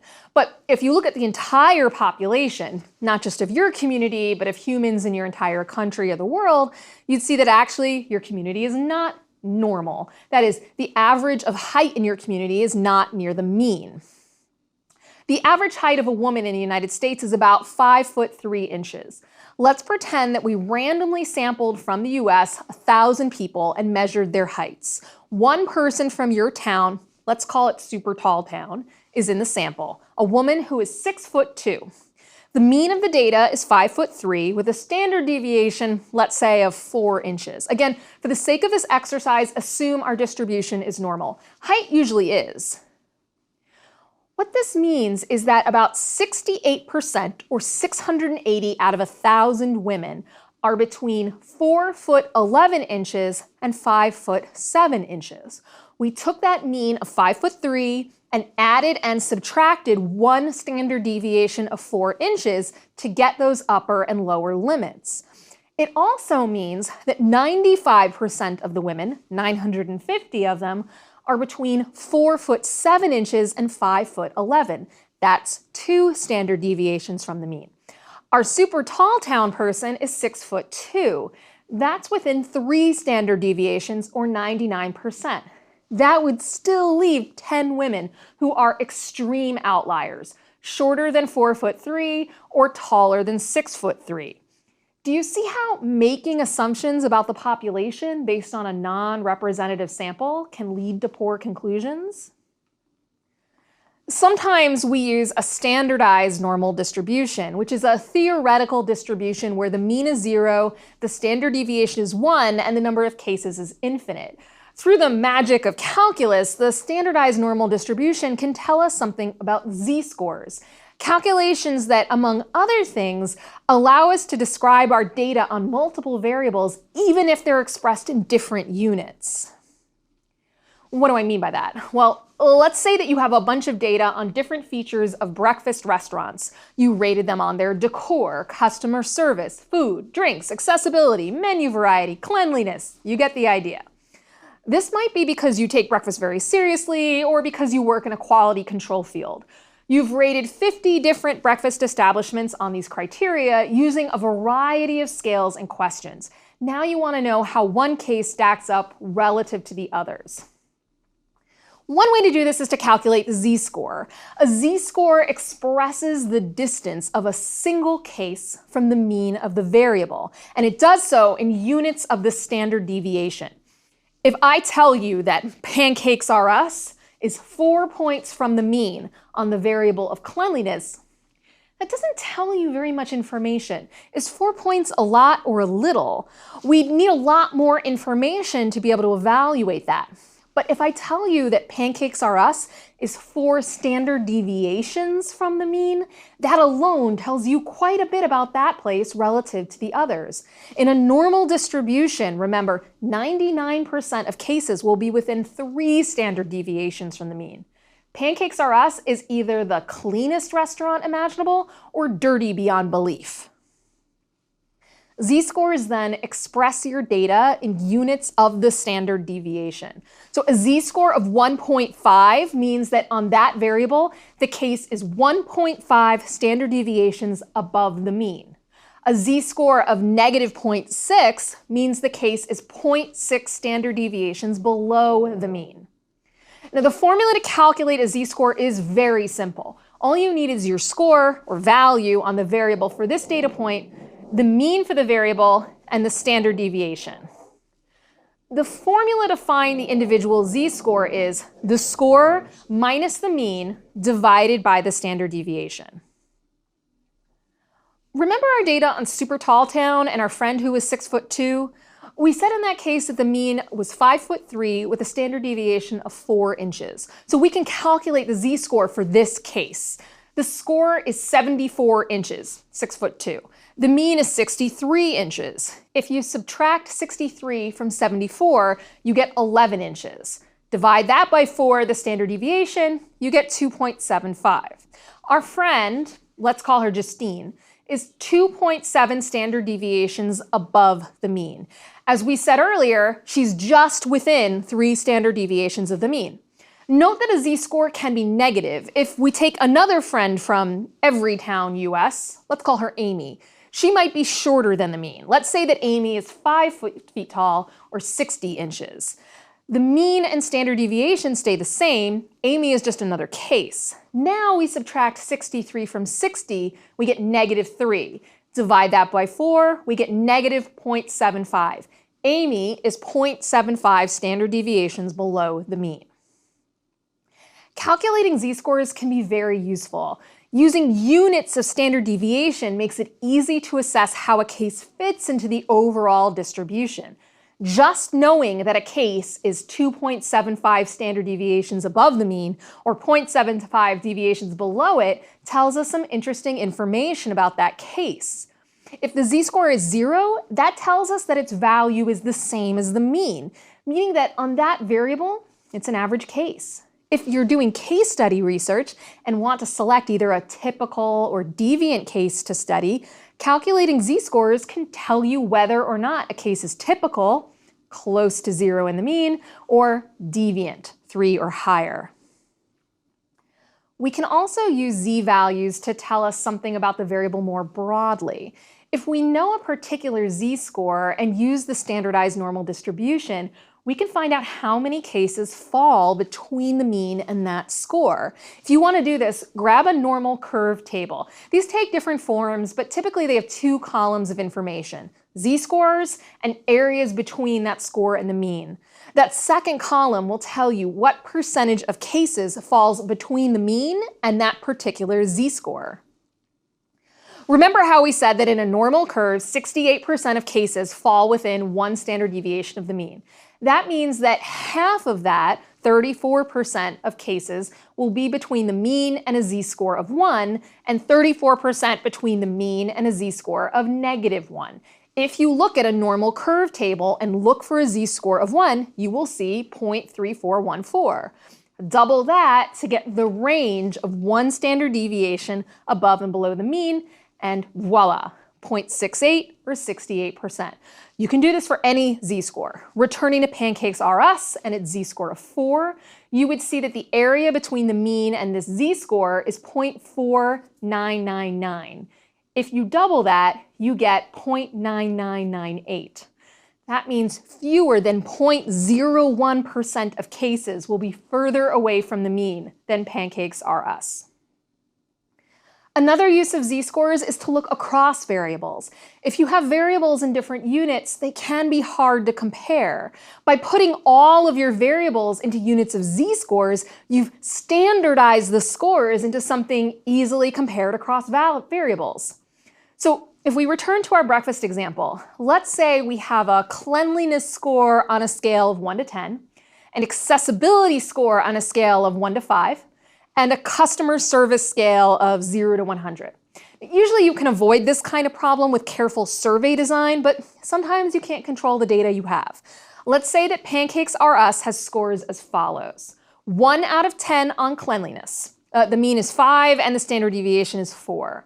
1 out of 5 on accessibility, the mean is 3, the standard deviation is 1, and 65 out of 100 on customer service, with a mean of 75 and a standard deviation of 6. Imagine we looked at a similar set of scores for the other 49 restaurants. Where does Pancakes R Us rank amongst them?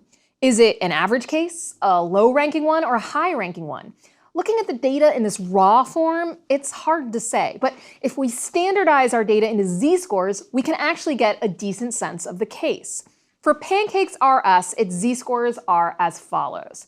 For cleanliness, its z-score is -1. A score of 1 minus a mean of 5 is -4, and divided by the standard deviation of 4 is -1. For accessibility, its z-score is -2. A score of 1 minus the mean of 3 is -2, divided by the standard deviation 1 is -2. And for customer service, its z-score is -1.67. The score of 65 minus a mean of 75 is -10, and divided by the standard deviation 6 is -1.67. Now, we can more easily see that Pancakes RS is consistently below the mean by 1 or more standard deviations. The average z-score is -1.56, so on average, Pancakes RS is 1.56 standard deviations below the mean. This tells us with one simple number that we probably shouldn't book a reservation anytime soon. That is the benefit of descriptive statistics. We take our raw data and transform it through some basic calculations into a form that is more easily understood, both by us as analysts and by our readers. Calculations of central tendency, variation, and frequency, particularly when combined with thoughts about the normal curve and z-scores, can be very helpful tools in understanding the data we have before us. Next time, we'll learn how to make inferences from our data and really start seeing if the relationships and patterns we expect are supported by the data.